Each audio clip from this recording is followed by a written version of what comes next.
നമ്മളെ ഇവിടേക്ക് ഇങ്ങനെ വേദിയും കെട്ടിയിട്ട് എസൻസും പറഞ്ഞിട്ട് നിരീശ്വരവാദികൾ എന്ന് പറയുന്നവർ, യുക്തിവാദികൾ എന്ന് പറയുന്നവർ, ഒന്നും അറിയാത്ത ക്യാമ്പസിൽ നിന്നും കുറെ കുട്ടികളെയൊക്കെ പിടിച്ചോണ്ട് വന്ന് ഇവിടെ ലിബറലിസം വേണം, നമുക്ക് ഉദാര ലൈംഗികത വേണം, ആരെ കണ്ടാലും എപ്പോഴാണെങ്കിലും കാമിക്കുവാനുള്ളതായ അവസരം വേണം, എനിക്കിപ്പോ ആണാണെന്ന് തോന്നിയാൽ ഞാൻ ആണാണ്, പെണ്ണെന്ന് തോന്നിയാലും പെണ്ണാണ്, രണ്ടുമല്ല എന്ന് തോന്നിയാൽ രണ്ടുമല്ല എന്നൊക്കെ പറഞ്ഞു പറ്റിച്ച് വികാരങ്ങളെയൊക്കെ ദുരുപയോഗം ചെയ്തിട്ട് ഇസ്ലാമിൽ നിന്ന് വഴിതെറ്റിച്ചെടുത്തിട്ട് ഖുർആനിനെതിരെ കൊണ്ടുവരികയാണ് എക്സ് മുസ്ലിമുകൾ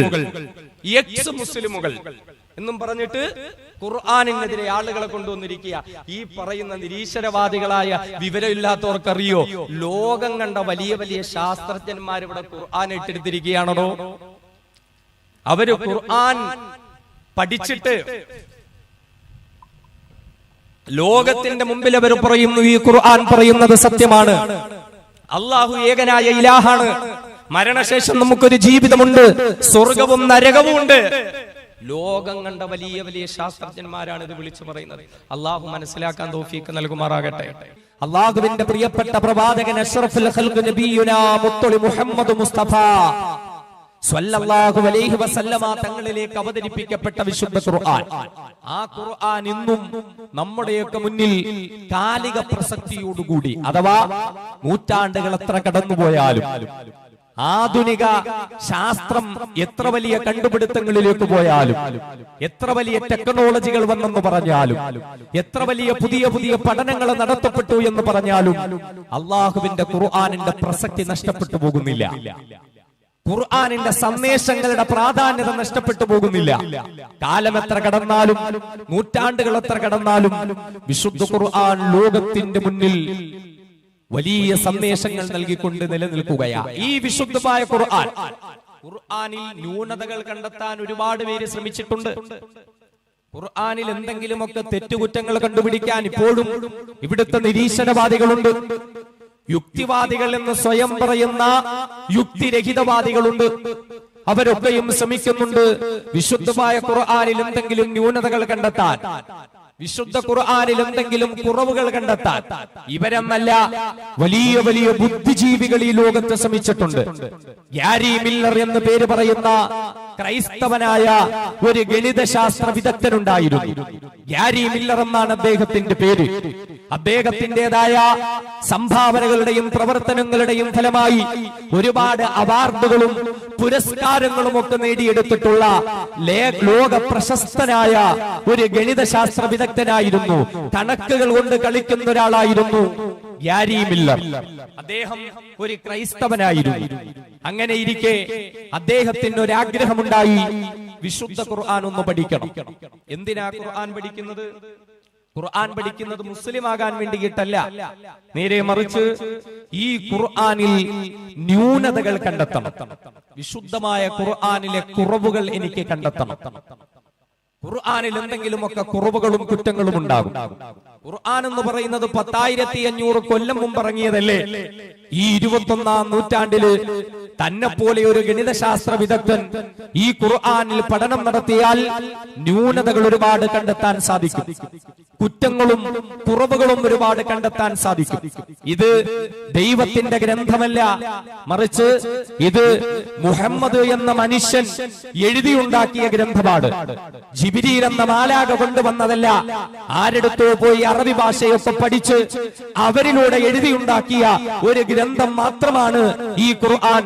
ഇതിന് യാതൊരുവിധ ദൈവികതയുമില്ല, ഇതിൽ യാതൊരുവിധ ആത്മീയതയുമില്ല, ഇത് മാലാഖയിലൂടെ വരുന്നതല്ല എന്ന് ലോകത്തിന്റെ മുമ്പിൽ എനിക്ക് വിളിച്ചു പറയണം. അതിനു വേണ്ടി ഗ്യാരി മില്ലർ വിശുദ്ധമായ ഖുർആൻ പഠനം നടത്തുകയാണ്. അദ്ദേഹം വിശുദ്ധമായ ഖുർആനിന്റെ ഓരോ അധ്യായങ്ങളിൽ ഓരോ സൂക്തങ്ങളും അദ്ദേഹം പഠന വിധേയമാക്കുകയുണ്ടായി. അങ്ങനെ ഡോക്ടർ ഗ്യാരി മില്ലർ വിശുദ്ധമായ ഖുർആൻ ഇങ്ങനെ പഠനം നടത്തി. വളരെ എളുപ്പത്തിൽ അവസാനിക്കുമെന്ന് അദ്ദേഹം കരുതിയ പഠനം പക്ഷേ എളുപ്പത്തിൽ അവസാനിച്ചില്ല. ആ പഠനം ഇങ്ങനെ നീണ്ടുപോയി. ഖുർആനിന്റെ ഓരോ ആയത്തുകളിൽ നിന്നും അടുത്ത ആയത്തിലേക്ക്, അതിന്റെ ആഴങ്ങളിലേക്ക്, അതിന്റെ ചിന്തകളിലേക്ക്, അതിൻ്റെതായ മറ്റു പല പഠനങ്ങളിലേക്ക് ഗ്യാരി മില്ലർ ഇങ്ങനെ സഞ്ചരിച്ച് ദിവസങ്ങളോളം കഴിഞ്ഞ്, മാസങ്ങളോളം കഴിഞ്ഞ് കഴിഞ്ഞ് ഗ്യാരി മില്ലർ എന്ന ക്രൈസ്തവനായ ഗണിതശാസ്ത്ര വിദഗ്ധൻ, ലോകം കണ്ട ഗണിതശാസ്ത്ര വിദഗ്ധൻ, അദ്ദേഹം ലോകത്തിന്റെ മുന്നിൽ വന്ന് പ്രഖ്യാപിക്കുകയുണ്ടായി, അഷ്ഹദു അല്ലാ ഇലാഹ ഇല്ലല്ലാഹ് വ അഷ്ഹദു അന്ന മുഹമ്മദർ റസൂലുള്ളാഹ്. ഗ്യാരി മില്ലർ മുസ്ലിം ആവുകയാണ്. അന്ന് മുതൽ അദ്ദേഹം ഗ്യാരി മില്ലർ അല്ല, അബ്ദുൽ അഹദ് ഉമർ എന്ന പേര് സ്വീകരിച്ചുകൊണ്ട്, ഏകനായ അള്ളാഹുവിന്റെ അടിമയായ ഉമർ എന്ന പേര് സ്വീകരിച്ചുകൊണ്ട് വിശുദ്ധ ഖുർആനിലൂടെ ഇസ്ലാമിലേക്ക് കടന്നു വന്ന ഉമർ റളിയല്ലാഹു അൻഹുവിന്റെ പേര് സ്വീകരിച്ചുകൊണ്ട് ഗ്യാരി മില്ലർ മുസ്ലിം ആവുകയാണ്. നാം ഒന്ന് നോക്കണം, ഖുർആനിലെ കുറ്റങ്ങൾ കണ്ടുപിടിക്കാൻ, ഖുർആനിലെ കുറവുകൾ കണ്ടുപിടിക്കാൻ, അല്ലാഹുവിന്റെ വിശുദ്ധമായ ഖുർആനിന്റെ ന്യൂനതകൾ കണ്ടുപിടിക്കാൻ വേണ്ടിയിട്ട് മാസങ്ങളോളം വിശുദ്ധമായ ഖുർആനിൽ പഠനം നടത്തിയ ഗ്യാരി മില്ലർ എന്ന ലോകം കണ്ട ഗണിതശാസ്ത്ര വിദഗ്ധനായ മനുഷ്യനാ. പക്ഷേ അദ്ദേഹം മുസ്ലിമാവുകയാ. എന്താണ് കാര്യമെന്ന് അദ്ദേഹത്തോട് അന്വേഷിക്കുമ്പോൾ അദ്ദേഹം പറയുന്നു, ഞാൻ വിശുദ്ധമായ ഖുർആനിനെ പഠനം നടത്തുകയാ. എന്റെ മനസ്സിലെ ചിന്ത എന്താ? പഠനം നടത്തിയിട്ട് ലോകത്തിന്റെ മുമ്പിൽ എനിക്ക് വിളിച്ചു പറയണം, ഈ ഖുർആൻ ദൈവിക ഗ്രന്ഥമല്ല, ഈ ഖുർആൻ മുഹമ്മദിന്റെ ഗ്രന്ഥമാ, മുഹമ്മദ് തന്നെ എഴുതി തീർത്ത ഗ്രന്ഥമാ, മുഹമ്മദിന്റെ വചനങ്ങൾ മാത്രമാ എന്നെനിക്ക് ലോകത്തിന്റെ മുന്നിൽ പ്രഖ്യാപിക്കുവാൻ വേണ്ടിയിട്ട വിശുദ്ധമായ ഖുർആനിന് ഞാൻ പഠനം നടത്തിയത്. അങ്ങനെ ഞാൻ ഖുർആനിൽ പഠനം നടത്തുകയുണ്ടായി. വിശുദ്ധമായ ഖുർആനിൽ മുഹമ്മദിന്റെ പേര് എത്ര തവണ വന്നിട്ടുണ്ടെന്ന് പഠനം നടത്തുകയുണ്ടായി. കാരണം സ്വന്തമായി മുഹമ്മദ് മുസ്തഫ സ്വല്ലല്ലാഹു അലൈഹി വസല്ലമ തങ്ങൾ എഴുതിയ ഗ്രന്ഥമാണെങ്കിൽ താൻ പ്രവാചകനാണ്, അല്ലാഹുവിന്റെ പ്രവാചകനാണ്, തനിക്ക് ലോകത്തിന്റെ മുന്നിൽ സ്ഥാനമുണ്ട്, താൻ ഈ ലോകത്തിന്റെ നായകനാണ്, താൻ ഈ ലോകത്തിന്റെ നേതാവാണ്, താൻ പറയുന്നതെല്ലാവരും അനുസരിച്ചാൽ സ്വർഗമുണ്ട് എന്ന് വാദിക്കുന്ന ഒരു വ്യക്തിയാണെങ്കിൽ തന്റെ വാദഗതികളെ സത്യമാക്കാൻ വേണ്ടിയിട്ട് വിശുദ്ധമായ ഖുർആനില് എത്രയോ ഭാഗങ്ങളിൽ തന്റെ പേരിങ്ങനെ പറഞ്ഞു പറഞ്ഞു പ്രകീർത്തിക്കേണ്ടെന്ന് ആവശ്യമുണ്ട്.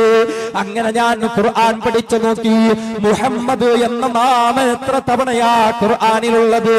പക്ഷേ ഞാൻ അത്ഭുതപ്പെട്ടു പോയി. ഞാൻ ദൈവമായി അംഗീകരിക്കുന്ന ഒരു ക്രൈസ്തവനായ നാം ദൈവമായി അംഗീകരിക്കുന്ന ഈസാ നബിയുണ്ടല്ലോ, യേശുദേവനുണ്ടല്ലോ, ആ ഈസാ നബി അലൈഹിസ്സലാത്തു വസ്സലാമിന്റെ പേര് അല്ലാഹുവിന്റെ വിശുദ്ധമായ ഖുർആനിൽ എത്രയോ എത്രയോ ഭാഗങ്ങളിൽ വന്നിരിക്കുകയാ. മൂസാ നബി അലൈഹിസ്സലാത്തു വസ്സലാമിന്റെ പേര് ഖുർആനിൽ എത്രയോ ഭാഗങ്ങളിൽ വന്നിരിക്കുകയാ. ഇബ്രാഹിം നബി അലൈഹിസ്സലാത്തു വസ്സലാമിന്റെ പേര്, സുലൈമാൻ നബി അലൈഹിസ്സലാത്തു വസ്സലാമിന്റെ പേര്, നൂഹ് നബി അലൈഹിസ്സലാത്തു വസ്സലാമിന്റെ പേര്, ഹൂദ് നബി അലൈഹിസ്സലാത്തു വസ്സലാമിന്റെ പേര്, ലൂത്ത് നബി അലൈഹിസ്സലാത്തു വസ്സലാമിന്റെ പേര്, ഇങ്ങനെ ഇങ്ങനെ പല പ്രവാചകന്മാരുടെയും പേരുകൾ എത്രയോ തവണ അധികമായി അല്ലാഹുവിന്റെ വിശുദ്ധമായ ഖുർആനിൽ കൊണ്ടുവന്നിരിക്കുന്നു. എന്നാലോ മുഹമ്മദ് മുസ്തഫ സ്വല്ലല്ലാഹു അലൈഹി വസല്ലമ തങ്ങളുടെ പേര് വെറും വിരലിനെണ്ണാവുന്ന 4 സ്ഥലങ്ങളിൽ മാത്രമാ ഞാൻ കണ്ടിട്ടുള്ളത്. അതിലപ്പുറം മുഹമ്മദ് എന്ന നാമം ഖുർആനിലില്ലല്ലോ. അങ്ങനെ സ്വന്തമായി എഴുതിയ ഗ്രന്ഥമാണെങ്കിൽ, സ്വന്തമായി കൊണ്ടുവന്ന വാചകങ്ങളാണെങ്കിൽ എത്രയോ എത്രയോ തവണ തന്റെ പേരതിൽ ആവർത്തിച്ച് കൊണ്ടുവന്നു തന്റെ പ്രവാചകത്വം സ്ഥിരപ്പെടുത്തിയെടുക്കേണ്ടതാ. പക്ഷേ അങ്ങനെ ഒരു ശ്രമം എനിക്ക് കാണാൻ പറ്റിയില്ല. വെറും 4 സന്ദർഭങ്ങളിൽ മാത്രമാ മുഹമ്മദ് എന്ന പേരെനിക്ക് കാണാൻ പറ്റിയത്. എന്റെ ആ ശ്രമവും പരാജയപ്പെട്ടു പോയി. രണ്ടാമത് വീണ്ടും ഞാൻ അന്വേഷണം നടത്തി. മുഹമ്മദുമായി ബന്ധപ്പെട്ടവരുടെ പേരുകൾ എത്ര തവണ വന്നിട്ടുണ്ട്? മുഹമ്മദിന്റെ പ്രിയപ്പെട്ട പൊന്നുമോൾ ഫാത്തിമത്തു സഹറബത്തുൽ റളിയല്ലാഹു അൻഹാ, ഫാത്തിമാന്റെ പേര് ഖുർആനിൽ എത്ര തവണ വന്നിട്ടുണ്ട്? ഞാൻ അന്വേഷണം നടത്തി. മുഹമ്മദിന്റെ പ്രിയപ്പെട്ട സഹധർമ്മിണിമാരുണ്ടല്ലോ, ഖദീജ റളിയല്ലാഹു അൻഹയുടെ പേര്, ആയിഷ റളിയല്ലാഹു അൻഹയുടെ പേര് വിശുദ്ധ ഖുർആനിൽ എത്ര തവണ വന്നിട്ടുണ്ട്? ഞാനും പഠനം നടത്തി. മുഹമ്മദ് മുസ്തഫാന്റെ പ്രിയപ്പെട്ട ഉമ്മയായ ആമിന ബീവിയുടെ പേര് എത്ര തവണ വന്നിട്ടുണ്ട്? ഞാൻ അന്വേഷണം നടത്തി നോക്കി. മുഹമ്മദ് മുസ്തഫാന്റെ വളർത്തുമ്മയായ ഹലീമത്തു സഅദിയ റളിയല്ലാഹു അൻഹയുടെ പേര് എത്ര തവണ ഖുർആനിൽ വന്നിട്ടുണ്ട് ഞാൻ അന്വേഷണം നടത്തി. എന്നാൽ അപ്പോഴും ഞാൻ അത്ഭുതപ്പെട്ടു പോയി. വിശുദ്ധമായ ഖുർആനിൽ ഒരേ ഒരു സ്ത്രീയുടെ പേര് മാത്രമാ പരാമർശിക്കപ്പെട്ടിട്ടുള്ളത്. ഒരേ ഒരു സ്ത്രീരത്നത്തിന്റെ പേര് മാത്രമാ ഖുർആനിലുള്ളത്. ആ സ്ത്രീയുടെ പേരിൽ ഒരധ്യായം തന്നെ ഖുർആനിൽ കൊണ്ടുവന്നിരിക്കുകയാ. ആ സ്ത്രീ ആരാണെന്നറിയുവോ? അത് മുഹമ്മദ് മുസ്തഫാന്റെ പ്രിയപ്പെട്ട പൊന്നുമകൾ ഫാത്തിമ റളിയല്ലാഹു അൻഹയല്ല. അവിടുത്തെ പ്രിയപ്പെട്ട സഹധർമ്മിണിയായ ഖദീജ റളിയല്ലാഹു അൻഹയല്ല. അവിടുത്തെ പ്രിയപ്പെട്ട സഹധർമ്മിണിയായ ആയിഷ റളിയല്ലാഹു അൻഹയല്ല. അവിടുത്തെ പ്രിയപ്പെട്ട ജന്മം നൽകിയ ഉമ്മയായ ആമിന ബീവിയല്ല. അവിടുത്തെ വളർത്തുമ്മയായ ഹലീമത്തു സഅദിയ റളിയല്ലാഹു അൻഹയല്ല. പിന്നെയോ വിശുദ്ധമായ ഖുർആനിൽ ഞാൻ കണ്ട ഒരേ ഒരു സ്ത്രീയുടെ പേര്, അതേ ഞാൻ ദൈവമായി വിശ്വസിക്കുന്നതായ യേശുദേവന് ജന്മം നൽകിയെന്ന് ഞാൻ വിശ്വസിക്കുന്നതായ മറിയമിന്റെ പേര് മാത്രമാ വിശുദ്ധമായ ഖുർആനിൽ ഒരു സ്ത്രീയുടെ പേരായി ഞാൻ കണ്ടിട്ടുള്ളൂ. ആ മറിയമിന്റെ പേരില് ഒരു അധ്യായം തന്നെ ഖുർആനിലുണ്ട്, സൂറത്തു മറിയം എന്ന പേരില്. എന്ന് മാത്രമല്ല, വറബല്ലാഹു മസലൻ ലില്ലദീന ആമനു ഇംറഅത ഫിർഔൻ ഇദ് ഖാലത് റബ്ബി ഇബ്നി ലി ഇൻദക ബൈതൻ ഫിൽ ജന്ന വനജ്ജിനി മിൻ ഫിർഔന വഅമലിഹി വനജ്ജിനി മിനൽ ഖൗമിൽ ളാലിബീൻ വമറിയം ഇബ്നത ഇംറാൻ അല്ലതി അഹ്സനത് ഫർജഹാ. ആ മറിയമിന്റെ പാതിവ്യത്തെ പുകഴ്ത്തിക്കൊണ്ട്, ആ മറിയമിന്റെ പരിശുദ്ധിയെ വാഴ്ത്തിക്കൊണ്ട്, ആ മറിയമിന്റെ ചാരിത്ര ശുദ്ധിയെ എടുത്തു പറഞ്ഞുകൊണ്ട് അല്ലാഹുവിന്റെ ഖുർആനിൽ എത്രയോ ആയത്തുകളാ ഞാൻ കാണുന്നത്. അവിടെയും ഞാൻ പരാജയപ്പെട്ടു പോയില്ലേ? മുഹമ്മദ് മുസ്തഫാന്റെ കുടുംബത്തിലെ ഒരു സ്ത്രീയുടെ പേരും ഖുർആനിലില്ല. എന്നാലോ യേശുദേവന്റെ മാതാവായ മറിയമിന്റെ പേര് ഖുർആനിലുണ്ട്. ആ ശ്രമവും പരാജയപ്പെട്ടു പോയി. വീണ്ടും ഞാൻ ഖുർആൻ പഠിച്ചു നോക്കി. വിശുദ്ധമായ ഖുർആനിലെ ശാസ്ത്ര സത്യങ്ങളിൽ എന്തെങ്കിലും കുറ്റങ്ങൾ ഉണ്ടാകുമോ? ശാസ്ത്ര കണ്ടെത്തലുകളിൽ എന്തെങ്കിലും ന്യൂനതകൾ ഉണ്ടാവുമോ? അങ്ങനെ ഞാൻ പഠനം നടത്തി നോക്കി. ഖുർആൻ പറയുന്ന ഗോളശാസ്ത്രം ഞാൻ എടുത്തു നോക്കി. ഖുർആൻ പറയുന്ന ജന്തുശാസ്ത്രം ഞാൻ എടുത്തു നോക്കി. ഖുർആൻ പറയുന്ന ഭ്രൂണശാസ്ത്രം ഞാൻ എടുത്തു നോക്കി. ഖുർആൻ പറയുന്ന വിവിധ ശാസ്ത്ര സത്യങ്ങൾ ഞാൻ എടുത്തു നോക്കി. എന്നാൽ എവിടെയും ഞാൻ പരാജയപ്പെട്ടു പോയി. വിശുദ്ധമായ ഖുർആനിന്റെ ന്യൂനതകളിലേക്ക് കടന്നു പോകാൻ ശ്രമിച്ച എനിക്ക് പിന്നെ ഹൃദയത്തിന്റെ ഉള്ളിൽ വല്ലാത്ത ഒരാഗ്രഹം വരികയാ. ഈ ഖുർആൻ ഇനിയും പഠിക്കണമല്ലോ. അങ്ങനെ ഖുർആനിന്റെ ആഴങ്ങളിലേക്ക് പോകുമ്പോഴാ ഖുർആൻ ലോകത്തിന്റെ മുന്നിൽ വെല്ലുവിളി നടത്തുന്നത്. അഫലാ യതദബ്ബറൂനൽ ഖുർആൻ വലൗ കാന മിൻ ഇൻദി ഗൈരില്ലാഹി ലവജദൂ ഫീഹി ഇഖ്തിലാഫൻ കസീറാ. വിശുദ്ധമായ ഖുർആനിനെ നിഷേധിക്കുന്നവരോട്, വിശുദ്ധമായ ഖുർആനിനെ വിമർശിക്കുന്നവരോട്, വിശുദ്ധമായ ഖുർആനിനെ കളവാക്കുന്നവരോട് അല്ലാഹു തന്നെ വെല്ലുവിളി നടത്തുകയാണ്. അഫലാ യതദബ്ബറൂനൽ ഖുർആൻ. ആ മനുഷ്യർ ഈ ഖുർആനിനെ പറ്റിയൊന്ന് ചിന്തിച്ചു നോക്കുന്നില്ലേ? ഈ ഖുർആനിന്റെ ആഴങ്ങളിലേക്ക് ഇറങ്ങിച്ചെന്ന് അവഗാഹം നടത്തുന്നില്ലേ? എന്തുകൊണ്ടെന്നാൽ വലൗ കാന മിൻ ഇൻദി ഗൈരില്ലാഹ്, അവർ വിമർശിക്കുന്ന ഈ വിശുദ്ധ ഖുർആൻ ശാരാതിരാതനായ അല്ലാഹുവിൽ നിന്നുള്ള ഗ്രന്ഥമല്ല എങ്കിൽ ലവജദൂ ഫീഹി ഇഖ്തിലാഫൻ കസീറാ. ഒരുപാട് അഭിപ്രായ വ്യത്യാസങ്ങള്, ഒരുപാട് കുറ്റങ്ങള്, കുറവുകള്, ഒരുപാട് ന്യൂനതകള് അവർക്ക് കണ്ടെത്താൻ കഴിയുമായിരുന്നു. എന്നിട്ടും എന്തേ അവർ ഖുർആൻ പഠിക്കുന്നില്ല? എന്തുകൊണ്ട് അവർ ഖുർആൻ ചിന്തിക്കുന്നില്ല?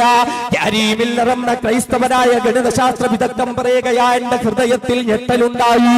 എന്റെ ഹൃദയത്തിൽ തട്ടി ഉണർത്തിയ ആയത്താ. അങ്ങനെ ഞാൻ ഖുർആൻ പഠിക്കുമ്പോ ഒരു ഗണിതശാസ്ത്ര വിദഗ്ധനായ എനിക്ക് കണക്കുകളോട് വല്ലാത്ത താല്പര്യമാണെങ്കിൽ ഇന്ന് വരെയും ഞാൻ കണ്ടിട്ടില്ലാത്ത നിലയിൽ അല്ലാഹുവിന്റെ വിശുദ്ധമായ ഖുർആനിലെ സൂക്തങ്ങള്, വിശുദ്ധ ഖുർആനിലെ അധ്യായങ്ങള്, വിശുദ്ധ ഖുർആനിലെ വാചകങ്ങളും അക്ഷരങ്ങളും അതേ കണക്കുകൾ കൊണ്ട് വല്ലാതെ ലോക്ക് ചെയ്യപ്പെട്ടിരിക്കുകയാ. ഇത്രയുമൊക്കെ അത്ഭുതങ്ങൾ കണ്ടിട്ട് ഈ ഖുർആനിനെ എനിക്ക് അംഗീകരിക്കാതിരിക്കാൻ പറ്റുമോ? വിശുദ്ധ ഖുർആനിലെ കുറ്റങ്ങൾ കണ്ടുപിടിക്കാൻ വേണ്ടി പഠനം നടത്തിയ ആൾ ഗ്യാരി മില്ലർ. എന്നാൽ അദ്ദേഹം പറയുന്നു, എന്റെ കണ്ടെത്തലുകളെല്ലാം അത്ഭുതപ്പെട്ടുപോയി. കാരണം ഖുർആനിലെ കുറ്റങ്ങൾ കണ്ടെത്താൻ വേണ്ടി ഞാൻ നടത്തിയ ശ്രമങ്ങളൊക്കെയും പരാജയപ്പെട്ടുപോയി. ഇത് മുഹമ്മദ് മുസ്തഫ സ്വല്ലല്ലാഹു അലൈഹി വസല്ലമ തങ്ങൾ അവിടുന്ന് സ്വന്തമായി എഴുതിയിട്ട് ദൈവിക ഗ്രന്ഥമാണ് എന്ന് പറയലായിരുന്നു, അങ്ങനെ സ്ഥാപിച്ചെടുക്കലായിരുന്നു എന്റെ ലക്ഷ്യം. പക്ഷേ ഞാൻ അവിടെ പരാജയപ്പെട്ടുപോയി. വിശുദ്ധ ഖുർആൻ ഞാൻ ഉൾപ്പെടെയുള്ളവരോട് ചോദിക്കുന്ന ചോദ്യം എന്നെ തൊട്ടുണർത്തി. അഫലാ യതദബ്ബറൂനൽ ഖുർആൻ വലൗ കാന മിൻ ഇൻദി ഗൈരില്ലാഹി ലവജദൂ ഫീഹി ഇഖ്തിലാഫൻ കസീറാ. അവർ ഖുർആൻ പഠിക്കാത്തതെന്താ? അങ്ങനെ പഠിച്ചാൽ അള്ളാഹുവിൽ നിന്നുള്ളതല്ല ഈ ഗ്രന്ഥമെങ്കിൽ ഒരുപാട് അഭിപ്രായ വ്യത്യാസങ്ങളും ന്യൂനതകളും കണ്ടെത്താൻ പറ്റും. പക്ഷെ എനിക്കതിന് സാധിക്കുന്നില്ല. ഞാൻ പരാജയപ്പെട്ടു. ഖുർആനിന്റെ ആഴങ്ങളിലേക്ക് ഞാൻ ഇറങ്ങിപ്പോയി. ഒരുപാട് ന്യൂമറോളജിക്കൽ മാജിക്കുകൾ എനിക്ക് വിശുദ്ധമായ ഖുർആനിൽ കാണാൻ സാധിച്ചു. അങ്ങനെ അവസാനം ഞാൻ തീരുമാനമെടുത്തു, ഈ ഖുർആൻ അവതരിപ്പിച്ച റബ്ബിൽ വിശ്വസിക്കാൻ. ഞാൻ അങ്ങനെ മുസ്ലിമായി ഗ്യാരി മില്ലറിൽ നിന്നും അബ്ദുൽ അഹദ് ഉമറായി മാറി. വിശുദ്ധ ഖുർആനിലെ ഏറ്റവും വലിയ ആയത്തുണ്ട്. ഹാഫിള് നിങ്ങളുടെ അടുത്തൊക്കെ ചോദിച്ചാൽ പറഞ്ഞു തരും. ഖുർആനിലെ ഏറ്റവും വലിയ ആയത്ത് 15 വരിയുള്ള ഒരായത്ത്. എന്താണ് ഖുർആനിലെ ഏറ്റവും വലിയ ആയത്ത്? ആ ആയത്ത് നമ്മളെ പഠിപ്പിക്കുന്നത് എന്താ? ഖുർആനിലല്ലേ ഏറ്റവും വലിയ ആയത്താകുമ്പോ അള്ളാഹുവിനെ പറ്റിയിട്ടായിരിക്കും, അല്ലെങ്കിൽ സ്വർഗത്തെയോ നരകത്തെയോ പറ്റിയിട്ടായിരിക്കും അല്ലേ? ഖുർആനിലെ ഏറ്റവും വലിയ ആയത്ത് അള്ളാഹുവിന്റെ ഖുർആനിലെ ഏറ്റവും വലിയ ആയത്ത് നമ്മെ അക്കൗണ്ടൻസി പഠിപ്പിക്കുക, എക്കണോമിക്സ് പഠിപ്പിക്കുക, ക്രെഡിറ്റും ഡെബിറ്റും ഒക്കെ എങ്ങനെ രേഖപ്പെടുത്തണമെന്ന് പഠിപ്പിക്കുക. മനുഷ്യർക്കിടയിൽ സാമ്പത്തിക ഇടപാട് നടക്കുമല്ലോ, മണി ട്രാൻസാക്ഷൻസ് നടക്കുമ്പോ എങ്ങനെ അത് എഴുതി വെക്കണം. ഖുർആനാണ് ഇത്. അള്ളാഹുവിന്റെ ഖുർആൻ നമ്മളെ പഠിപ്പിക്കുന്നതാ. ലോകത്തെ ശാസ്ത്ര മേഖലകളെ സത്യസന്ധമായി പരിചയപ്പെടുത്തിയത് ഖുർആനാ. നിങ്ങൾക്കറിയോ, ഒരു കാലത്ത് ഇവിടെ ശാസ്ത്രം പല വേദഗ്രന്ഥങ്ങളും ഇവിടെ പറഞ്ഞെന്താണെന്നറിയോ? സൂര്യൻ ചലിക്കൂല, സൂര്യൻ അവിടെ തന്നെ നിൽക്കുക എന്നാ പറയുന്നത്. പാഠപുസ്തകങ്ങളിൽ പഠിപ്പിക്കപ്പെട്ടു പോലും ചെയ്തിട്ടുണ്ട് അങ്ങനെ. എന്നാൽ അതിനൊക്കെയും മുമ്പ് വിശുദ്ധ ഖുർആൻ ലോകത്തോട് പറഞ്ഞല്ലേ, വശംസു തജ്രീ ലിമുസ്തഖറിൻ ലഹാ ദാലിക തഖ്ദീറുൽ അസീസുൽ അലീം. സൂര്യൻ സഞ്ചരിക്കുന്നുണ്ടെന്ന് ശാസ്ത്രത്തിന് തിരുത്തേണ്ടി വന്നു. ഖുർആനാണ് പഠിപ്പിച്ചത്. ഇവിടെ ഭൂമി, ഈ ആകാശവും ഭൂമി എങ്ങനെ ഉണ്ടായി? ദ ബിഗ് ബാങ് തിയറി, മഹാവിസ്ഫോടന സിദ്ധാന്തം. ശാസ്ത്രം എന്നാ കണ്ടുപിടിച്ചേ?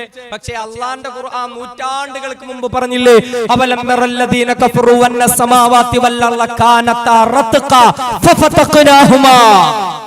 ആകാശവും ഭൂമിയും ഒക്കെ ഒറ്റ പിണ്ഡമായിരുന്നു. ഒരു വിസ്ഫോടനത്തിലൂടെ ആകാശഭൂമികളെ സൃഷ്ടിച്ചത് നാമാണ്. അല്ലാഹു പറയാ, ദ ബിഗ് ക്രഞ്ച് തിയറി. ഭൂമി നശിക്കുന്ന ഒരവസ്ഥ ശാസ്ത്രജ്ഞന്മാർ പറയുന്നുണ്ട്. ഈ ഭൂമിയൊക്കെ നശിക്കും. ഖുർആൻ പറയുന്നില്ല എത്രയോ ഭാഗങ്ങളിൽ. ഇതൊക്കെ കണ്ടുപിടിക്കുന്നതിന് മുമ്പ് ദ എക്സ്പാൻഡിങ് യൂണിവേഴ്സ്, ഈ പ്രപഞ്ചം വികസിച്ചുകൊണ്ടിരിക്കുക. നമ്മളൊരു ബലൂൺ ഊതിപ്പെരിപ്പിക്കുമ്പോ ആ ബലൂണിലുള്ള പുള്ളികൾ ഇങ്ങനെ അകന്നകന്നകന്ന് മാറുന്നത് പോലെ ഭൂമി വികസിക്കുകയാണ്. നക്ഷത്രങ്ങൾ, ഗോളങ്ങൾ ഇങ്ങനെ അകന്നകന്ന് പൊയ്ക്കൊണ്ടിരിക്കുക. ആധുനിക ശാസ്ത്രജ്ഞന്മാർ അടിവരയിട്ട് പറയാ. എന്നാ നമുക്കറിയോ, ഇവരൊക്കെ ഇത് പറയുന്നതിന് മുമ്പ് ഖുർആൻ പറഞ്ഞു, വസ്സമാഅ ബനൈനാഹാ ബിഐദിൻ വഇന്നാ ലമുസിഊൻ. ഈ പ്രപഞ്ചം സൃഷ്ടിച്ചത് നാമാണ്, നമ്മുടെ കൈകൾ കൊണ്ട്, അധികാരം കൊണ്ടാണ്. അതിനെ വികസിപ്പിച്ചുകൊണ്ടിരിക്കുന്നത് നാമാണ്. Expanding universe. അള്ളാഹു മനസ്സിലാക്കാൻ തൗഫീക്ക് നൽകുമാറാകട്ടെ. അവസാനം ഇതൊരു ശാസ്ത്ര ക്ലാസ് ആയി പോയി. അള്ളാഹുവിന്റെ ഖുർആനെ പറ്റി നമ്മൾ എന്താ മനസ്സിലാക്കിയത്? ഈ ഖുർആനാണ് ലോകത്തെ ഏറ്റവും വലിയ ശാസ്ത്ര സത്യം. ഖുർആനിൽ പറഞ്ഞ ശാസ്ത്രമൊക്കെ ഇനി അതും കൂടെ ഒക്കെ പറയാൻ നിന്ന സമയം നമുക്ക് ഒരുപാടായി പോയി. ഖുർആനിൽ പറഞ്ഞ ശാസ്ത്രങ്ങൾ എനിക്കറിയൂ. സ്കൂളിലൊക്കെ പഠിക്കുന്ന വിദ്യാർത്ഥികൾക്ക് അറിയുമോ എന്ന് എനിക്കറിയില്ല. ദ കൊമറ്റ് ഓഫ് ഹാലി എന്ന് പറയുന്ന ഒരു സംഭവമുണ്ട്. കൊമറ്റ് ഓഫ് ഹാലി, ഹാലിയുടെ വാൽ നക്ഷത്രം എന്നാ അതിന് പറയുന്നത്. എഡ്മണ്ട് ഹാലി എന്ന് പറയുന്ന ശാസ്ത്രജ്ഞനാണ് അതിനെ കണ്ടുപിടിച്ചത്. The comet of Halley. ഈ വാൽ നക്ഷത്രം എന്ന് പറഞ്ഞാൽ എന്താണെന്നറിയോ? വാൽ നക്ഷത്രം നമ്മൾ നക്ഷത്രം എന്നൊക്കെ പറഞ്ഞാൽ തീയാണ്, പുകയാണ്, ഭയങ്കര സംഭവമാണ്, തൊട്ടാ കരിഞ്ഞു പോകും. ശാസ്ത്രം അതിന് കൊടുക്കുന്ന ഒരു ഡെഫിനിഷൻ ഉണ്ട്. An icy small solar system body, സൗരയുധത്തിലുള്ള തണുത്തുറഞ്ഞ ഒരു ബോഡി, ഒരു ഘടകമാണ് കൊമറ്റ്, വാൽ നക്ഷത്രം എന്ന് പറഞ്ഞാൽ. ഉൽക്ക വാൽ നക്ഷത്രം എന്നൊക്കെ നമ്മൾ പറയും. ആകാശത്ത് തണുത്തുറഞ്ഞ വലിയ കഷണങ്ങളൊക്കെ ഉണ്ടെന്ന് പറയാ. അള്ളാഹുവിന്റെ ഖുർആൻ പറയുന്നുണ്ട്,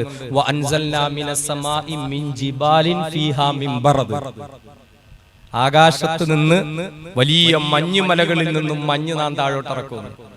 ഈ ശാസ്ത്രം എന്താ ഇതൊക്കെ പറഞ്ഞത്? അതുപോട്ടെ, ദ കൊമറ്റ് ഓഫ് ഹാലി എന്ന് പറയും. ഹാലി കണ്ടുപിടിച്ചൊരു പിന്നെ ഒരു നക്ഷത്രമുണ്ട്. അതിന് ചില പ്രത്യേകതകളുണ്ട്. അത് ശ്രദ്ധിച്ച് കേട്ടാലേ മനസ്സിലാവൂ. അതുകൂടെ പറഞ്ഞ് ഇൻഷാ അല്ലാഹ് നമുക്ക് ദുആ ചെയ്യാം. ഹാലി കണ്ടുപിടിച്ച ആ നക്ഷത്രത്തിന് ചില പ്രത്യേകതകളുണ്ട്. ഒന്നാമത്തെ പ്രത്യേകത, മനുഷ്യന് ഭൂമിയിൽ നിന്ന് തന്റെ നഗ്ന നേത്രം കൊണ്ട് കാണാൻ പറ്റുന്ന ഒരേ ഒരു വാൽ നക്ഷത്രം അതാണ്. ശ്രദ്ധിച്ചോണേ, മനുഷ്യന് ഭൂമിയിൽ നിന്ന് തന്റെ നഗ്ന നേത്രം കൊണ്ട് നേരിട്ട് കാണാൻ പറ്റാവുന്ന വാൽ നക്ഷത്രം.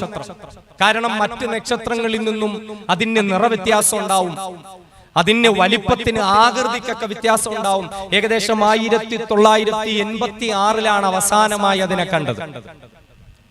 ഒരു പുരുഷായുസിൽ ഒരു പക്ഷേ 2 തവണ കാണാൻ പറ്റുന്ന ഒരു നക്ഷത്രവും അതേ ഉള്ളൂ. കാരണം സാധാരണ ഈ നക്ഷത്രമൊക്കെ കണ്ടാൽ പിന്നെ ഇത് ചുറ്റി സഞ്ചരിച്ച് വരണമെങ്കിൽ 10,100,000 കൊല്ലമാവും, കാണാൻ പറ്റൂല. പക്ഷേ ഈ നക്ഷത്രത്തിന്റെ പ്രത്യേകത, നഗ്നനേത്രം കൊണ്ട് കാണാൻ പറ്റും. അതിന്റെ ആകൃതി, മറ്റ് നക്ഷത്രങ്ങൾക്കിടയിലുള്ള വലിപ്പം, ഇതൊക്കെ വെച്ചിട്ട്.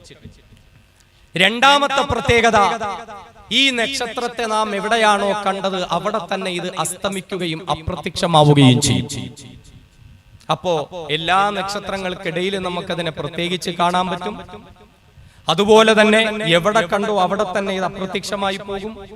മൂന്നാമത്തേത്, ഈ നക്ഷത്രം ഒരിക്കൽ പ്രത്യക്ഷമായാൽ പിന്നെ 76 കൊല്ലം കഴിഞ്ഞിട്ടാണ് ഇത് രണ്ടാമത് വരുന്നത്. 986 വന്നു. ഇനി ഏകദേശം 2060 മറ്റോ ഒക്കെയാണ് ഈ നക്ഷത്രത്തെ ഇനി കാണാൻ പറ്റുന്നത്. അങ്ങനെയാണ് എന്റെ ഓർമ്മ. അപ്പൊ ഈ 3 പ്രത്യേകതകൾ ഇത് ശ്രദ്ധിച്ചോണം. എല്ലാ നക്ഷത്രങ്ങൾക്കിടയിലും പ്രത്യേകിച്ച് നിറം കൊണ്ട്, വലിപ്പം കൊണ്ട്, ആകൃതി കൊണ്ട് തിരിച്ചറിയാൻ പറ്റുന്ന നക്ഷത്രം, അത് വന്നാൽ നമുക്ക് പ്രത്യേകിച്ച് കാണാൻ പറ്റും ആകാശത്തിൽ. രണ്ടാമത്തേത്, നമ്മൾ കാണുന്നിടത്ത് തന്നെ അസ്തമിക്കുകയും അപ്രത്യക്ഷമാവുകയും ചെയ്യുന്ന നക്ഷത്രം. മൂന്നാമത്തേത്, 76 വർഷത്തിൽ ഒരിക്കൽ പ്രത്യക്ഷമാകുന്നു. ഈ 3 കാര്യങ്ങൾ എത്രയോ വലിയ കണ്ടുപിടുത്തമാണ് എഡ്മണ്ട് ഹാലി എന്ന് പറയുന്ന ആ ശാസ്ത്രജ്ഞൻ നടത്തിയിട്ടുള്ളത്. എന്നാൽ എന്റെ സഹോദരങ്ങളെ, അതിനേക്കാളുമൊക്കെ എത്രയോ കൊല്ലം മുമ്പ് അള്ളാഹുവിന്റെ ഖുർആൻ ഇത് പറഞ്ഞു തരിക. അത്ഭുതം തോന്നുന്നുണ്ടോ? ഈ കൊമറ്റ് ഓഫ് ഹാലി എന്ന് പേരിട്ടിരിക്കുന്ന ഈ നക്ഷത്രം എല്ലാ നക്ഷത്രങ്ങൾക്കിടയിലും പ്രത്യേകം തിരിച്ചറിയാൻ പറ്റുന്ന നിറവും വലിപ്പവും ആകൃതിയുമുള്ള നക്ഷത്രം, എവിടെ കണ്ടോ അവിടെ തന്നെ അപ്രത്യക്ഷമായി പോകുന്ന നക്ഷത്രം, 76 വർഷത്തിൽ ഒരിക്കൽ കടന്നു വരുന്ന നക്ഷത്രം. വിശുദ്ധ ഖുർആൻ വള്ളി പുള്ളി തെറ്റാതെ അള്ളാഹുവിന്റെ ഖുർആനിൽ പറയുന്നുണ്ട്. മഹാനായ ഇബ്രാഹിം നബി അലൈഹിസ്സലാത്തു വസ്സലാമിന്റെ ചരിത്രം അല്ലാഹു തആല ഖുർആനിൽ സൂറത്തുൽ അൻആമിൽ പറയുകയാ, വകദാലിക നുരി ഇബ്രാഹിമ മലകൂത സമാവാതി വൽ അർള്. മഹാനായ ഇബ്രാഹിം നബി അലൈഹിസ്സലാത്തു വസ്സലാമിനെ ആകാശ ഭൂമികളിലുള്ള ചില രഹസ്യങ്ങൾ അല്ലാഹു കാണിച്ചു കൊടുക്കുകയാ. ഇബ്രാഹിം നബിയുടെ വിശ്വാസം ദൃഢമാകുന്നതിന് വേണ്ടിയിട്ട് ആകാശ ഭൂമികളെ ചില അത്ഭുതങ്ങൾ അല്ലാഹു തആല കാണിച്ചു കൊടുക്കുകയാ. ഇബ്രാഹിം നബി പ്രകൃതിയെ നിരീക്ഷിച്ചുകൊണ്ട് തന്റെ റബ്ബിനെ കണ്ടെത്തുന്ന ഒരു രംഗം വിശുദ്ധമായ ഖുർആൻ പറയുന്നുണ്ട്. അത് മുഴുവനും വിശദീകരിക്കൽ നമ്മുടെ ലക്ഷ്യമല്ല. എന്നാൽ കൂട്ടത്തിൽ വിശുദ്ധമായ ഖുർആൻ പറയുകയാ, ഫലമ്മാ ജന്ന അലൈഹിൽ ലൈല റആ കൗകബാ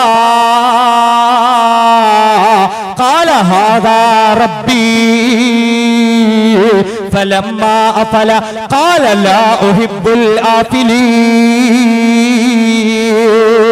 മഹാനായ ഇബ്രാഹിം നബി അലൈഹിസ്സലാത്തു വസ്സലാം പാതിരാത്രിയുടെ നിശബ്ദതയിൽ വന്ന്, രാത്രിയുടെ നിശബ്ദതയിൽ വന്ന് പ്രകൃതിയെ നിരീക്ഷിക്കുകയാ, തന്റെ റബ്ബിനെ കണ്ടെത്താൻ വേണ്ടി ശ്രമിക്കുകയാ. ആ സമയത്താ ഫലമ്മാ ജന്ന അലൈഹിൽ ലൈലു അങ്ങനെ രാത്രി വന്ന് മൂടുന്ന സമയത്ത് ആകാശത്ത് ഇബ്രാഹിം നബി അലൈഹിസ്സലാത്തു വസ്സലാം ഒരു നക്ഷത്രത്തെ കാണുകയാ. ഖുർആൻ പറഞ്ഞത് ഒരു നക്ഷത്രത്തെ കണ്ടു എന്ന്. രാത്രിയിൽ ആകാശത്തിലേക്ക് നമ്മൾ നോക്കിയാൽ എത്രയോ പതിനായിരക്കണക്കിന് ലക്ഷക്കണക്കിന് നക്ഷത്രങ്ങളാ. ആ ഒരു നക്ഷത്രത്തെ മാത്രം ഇബ്രാഹിം നബി ശ്രദ്ധിച്ചത് എന്തുകൊണ്ടാ? എഡ്മണ്ട് ഹാലി എന്ന ശാസ്ത്രജ്ഞന് ഒരു നക്ഷത്രത്തെ മാത്രം ശ്രദ്ധിച്ചത് അതിന്റെ വലിപ്പ വ്യത്യാസം കൊണ്ട്, അതിന്റെ നിറവ്യത്യാസം കൊണ്ട്, അതിന്റെ ആകൃതിയുടെ വ്യത്യാസം കൊണ്ടാണെങ്കിൽ മഹാനായ ഇബ്രാഹിം നബി അലൈഹിസ്സലാം അതിന് നൂറ്റാണ്ടുകൾക്ക് മുമ്പ് അതേ നക്ഷത്രത്തെ കാണുകയാ. ആ ഒരു നക്ഷത്രത്തെ ഇബ്രാഹിം നബി കാണുകയാ. കണ്ടു എന്ന് മാത്രമല്ല, തന്റെ ജനങ്ങളെയെല്ലാം വിളിച്ച് കാണിച്ചു കൊടുക്കുകയാ. ഒരു പ്രത്യേകതയും ഇല്ലെങ്കിൽ പിന്നെ അതിന്റെ ആവശ്യമുണ്ട്. എല്ലാ ജനങ്ങളും അത്ഭുതത്തോടുകൂടി നോക്കി നിന്ന നക്ഷത്രങ്ങൾക്കിടയിൽ വലിപ്പ വ്യത്യാസമുള്ള, നക്ഷത്രങ്ങൾക്കിടയിൽ നിറവ്യത്യാസമുള്ള, നക്ഷത്രങ്ങൾക്കിടയിൽ ആകൃതി വ്യത്യാസമുള്ള ഒരു നക്ഷത്രമാ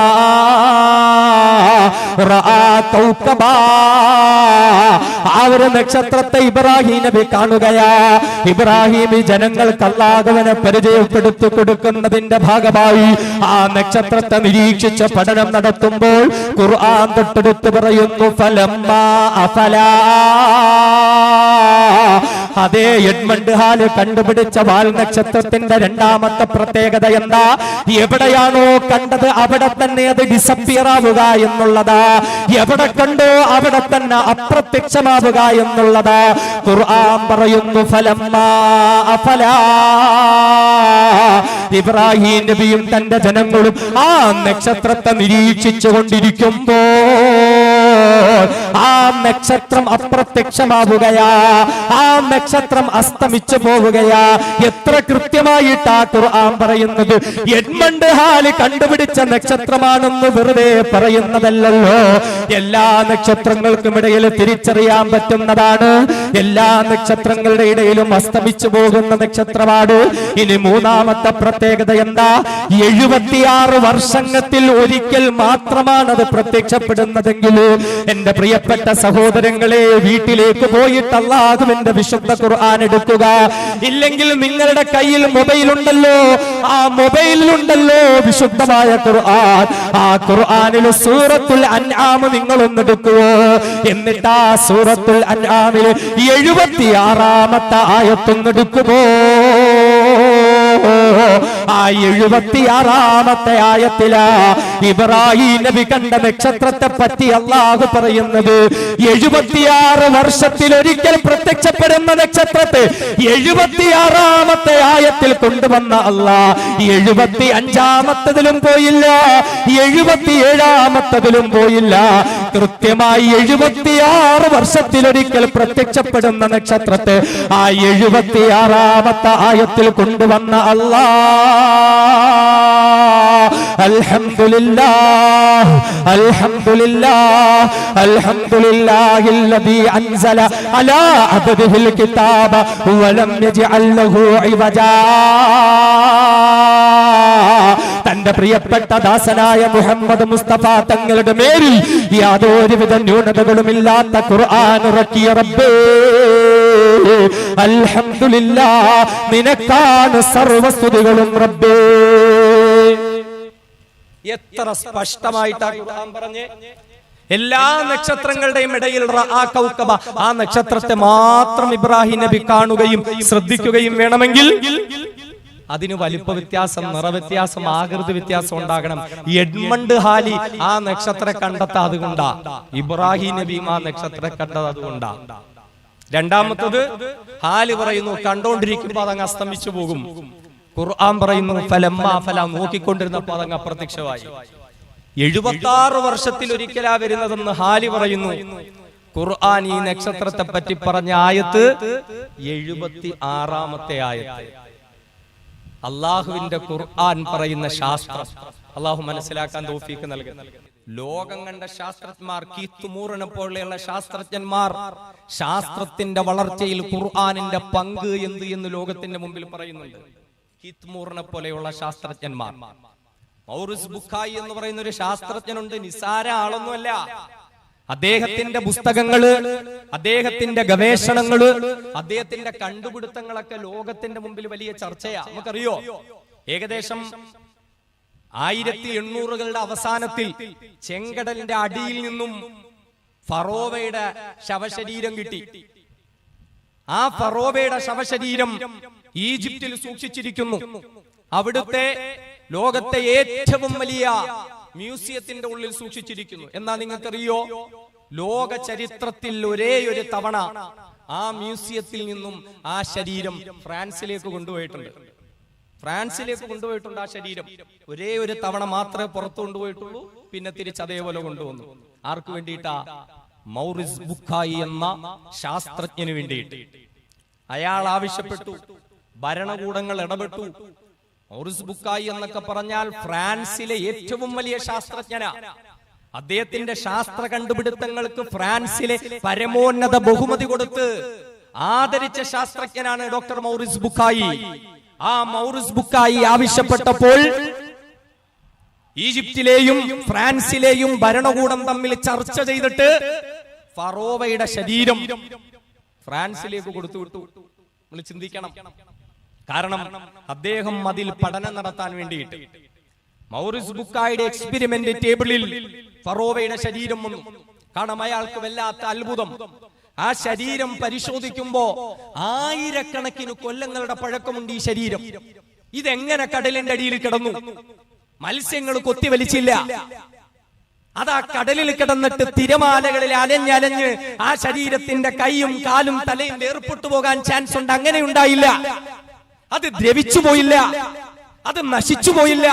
അത്തു പൊങ്ങി കടലിന്റെ മുകളിൽ വന്നിട്ട് പറവകൾ വന്ന് കൊത്തിവലിച്ചില്ല. സ്രാവോ മറ്റു വലിയ മത്സ്യങ്ങളോ വന്ന് വിഴുങ്ങിപ്പോയില്ല. ഒരു പോറലു ഏൽക്കാതെ 1000കണക്കിന് കൊല്ലം രാംസസ് രണ്ടാമന്റെ ശരീരം എങ്ങനെയാണ് ഈ കടലിന്റെ അടിയിൽ കിടന്നത്? അയാൾ അത്ഭുതപ്പെട്ടു പോയി. മൗറിസ് ബുഖായി ഖുർആനിൽ പറയുന്ന ഫറോവയുടെ പേര് രാംസസ് എന്നാണ്. രാംസസ് രണ്ടാമൻ. ആ റാംസസ് രണ്ടാമന്റെ ശരീരമല്ലാതെ ബാക്കി ഫറോവമാരൊക്കെ ചത്തു കഴിയുമ്പോ അവരെ പ്രത്യേക രാസവസ്തുക്കൾ വെച്ചിട്ട് പ്രത്യേക ഒരു പേടകത്തിനകത്ത് മമ്മി എന്ന് പറയും. ഈജിപ്തിലൊക്കെ പോയാൽ നമുക്ക് കാണാം, നമ്മൾ അതിന്റെ ചിത്രങ്ങളൊക്കെ കണ്ടിട്ടുണ്ട്. മമ്മി എന്ന് പറയും. അതിനുള്ളിൽ വെച്ച് അടക്കം ചെയ്യുകയാ ചെയ്യുന്നത്. രാസവസ്തുക്കൾ വെച്ച് ശരീരം നശിക്കാതെ സൂക്ഷിക്കും. പക്ഷേ ഇതിൽ ഒരു രാസവസ്തുവും പുരട്ടിയിട്ടില്ല. ഇത് എംബാം ചെയ്ത ശരീരമല്ല. മറ്റെന്തെങ്കിലും ഒരു സുരക്ഷയ്ക്ക് വേണ്ടി ഒന്നും ചെയ്തിട്ടില്ല. പിന്നെ ഇത് എങ്ങനെയാണ്? അദ്ദേഹം കുറെ അന്വേഷിച്ചു. അത്ഭുതമാണ്.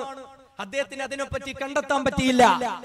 അങ്ങനെ അദ്ദേഹം അന്വേഷണം നടത്തിക്കൊണ്ടിരിക്കുമ്പോൾ അദ്ദേഹം അന്വേഷണത്തിന്റെ ഇടയിൽ അദ്ദേഹത്തിന് ചിന്തയുണ്ടായി. മതഗ്രന്ഥങ്ങൾ ഇതിനെപ്പറ്റി പറയുന്നതെന്താ? അങ്ങനെ അദ്ദേഹം മതഭേദ ഗ്രന്ഥങ്ങളെ പറ്റിയിട്ട് പഠനം നടത്താൻ തുടങ്ങുകയാ. പല മതഗ്രന്ഥങ്ങളിലും ഫറോവയെ പറ്റി പറയുന്നുണ്ട്. ഫറോവ മുങ്ങി ചത്തുപോയതിനെ പറ്റി പറയുന്നുണ്ട്. പക്ഷേ ഫറോവയുടെ ശരീരം കാത്തു സൂക്ഷിക്കുന്നതിനെ പറ്റി പറയുന്നില്ലല്ലോ. അങ്ങനെ ഡോക്ടർ മൗറിസ് ബുഖായിയുടെ ഒരു ശിഷ്യരിൽപ്പെട്ട ഒരു ശിഷ്യൻ വന്നിട്ട് അദ്ദേഹത്തോട് പറയുകയുണ്ടായി, മുസ്ലിമുകളുടെ വേദഗ്രന്ഥമായ വിശുദ്ധ ഖുർആൻ, ആ ഖുർആനിൽ ഒരു സൂക്തമുണ്ട്. അതിൽ ഫറോവ ചത്തു കഴിഞ്ഞ് ശരീരം സംരക്ഷിക്കുമെന്ന് പറയുകയാ. وَإِنَّ كَثِيرًا مِنَ النَّاسِ عَنْ آيَاتِنَا لَغَافِلُونَ. മൂസാ നബി അലൈഹിസ്സലാത്തു വസ്സലാമിനെയും ബനൂ ഇസ്രായേലുകളെയും പിടിക്കുന്നതിന് വേണ്ടിയിട്ട് കടലിങ്ങനെ മാറിക്കൊടുത്ത് അല്ലാഹു തആല രക്ഷപ്പെടുത്തിയ മുസ്ലിമുകളുടെ പിന്നാലെ ഫറോവയും കിങ്കരന്മാരും ചെങ്കടലിലേക്ക് ഇറങ്ങുമ്പോ മൂസാ നബിയും അനുയായികളും രക്ഷപ്പെട്ടു പോയി. അല്ലാഹു തആല കടലിനെ വീണ്ടും ചീർത്ത് കളയുകയാ. അങ്ങനെ ചെങ്കടലിന്റെ ആഴങ്ങളിൽ ചെളിവെള്ളവും ഉപ്പുവെള്ളവും ശരീരത്തിലേക്ക് കയറിയിട്ട് മരണത്തോട് മല്ലടിച്ചു കൊണ്ടിരിക്കുന്ന ഫറോവ, ആ ഫറോവയുടെ അല്ലാഹു തആല പറയുകയാ, ഫൽയൗമ നുനജ്ജീക ബിബദനിക. ഹേ ഫറോവ, ഇന്നു മുതൽ നിന്റെ ശരീരത്തെ ഞാൻ സൂക്ഷിച്ചു വെക്കുന്നതാ. യാതൊരുവിധ കേടുപാടുകളുമില്ലാതെ, മത്സ്യങ്ങൾ തിന്ന് നശിച്ചു പോകാതെ, മത്സ്യങ്ങൾ വിഴുങ്ങി നശിച്ചു പോകാതെ, പറവകൾ കൊത്തി വലിച്ചു കൊണ്ടുപോകാതെ അതാ ഈ ശരീരത്തെ ഞാൻ കാത്തു സൂക്ഷിച്ചു വെക്കുന്നതാ.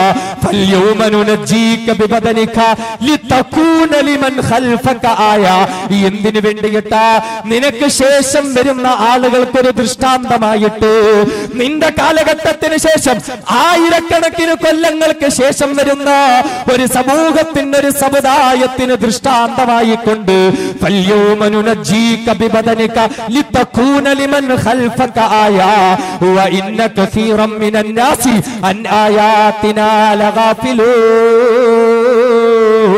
അല്ലാഹുവിന്റെ ദൃഷ്ടാന്തങ്ങളിൽ നിന്ന് അധിക ജനങ്ങളും അശ്രദ്ധയിൽ കഴിയുകയാ.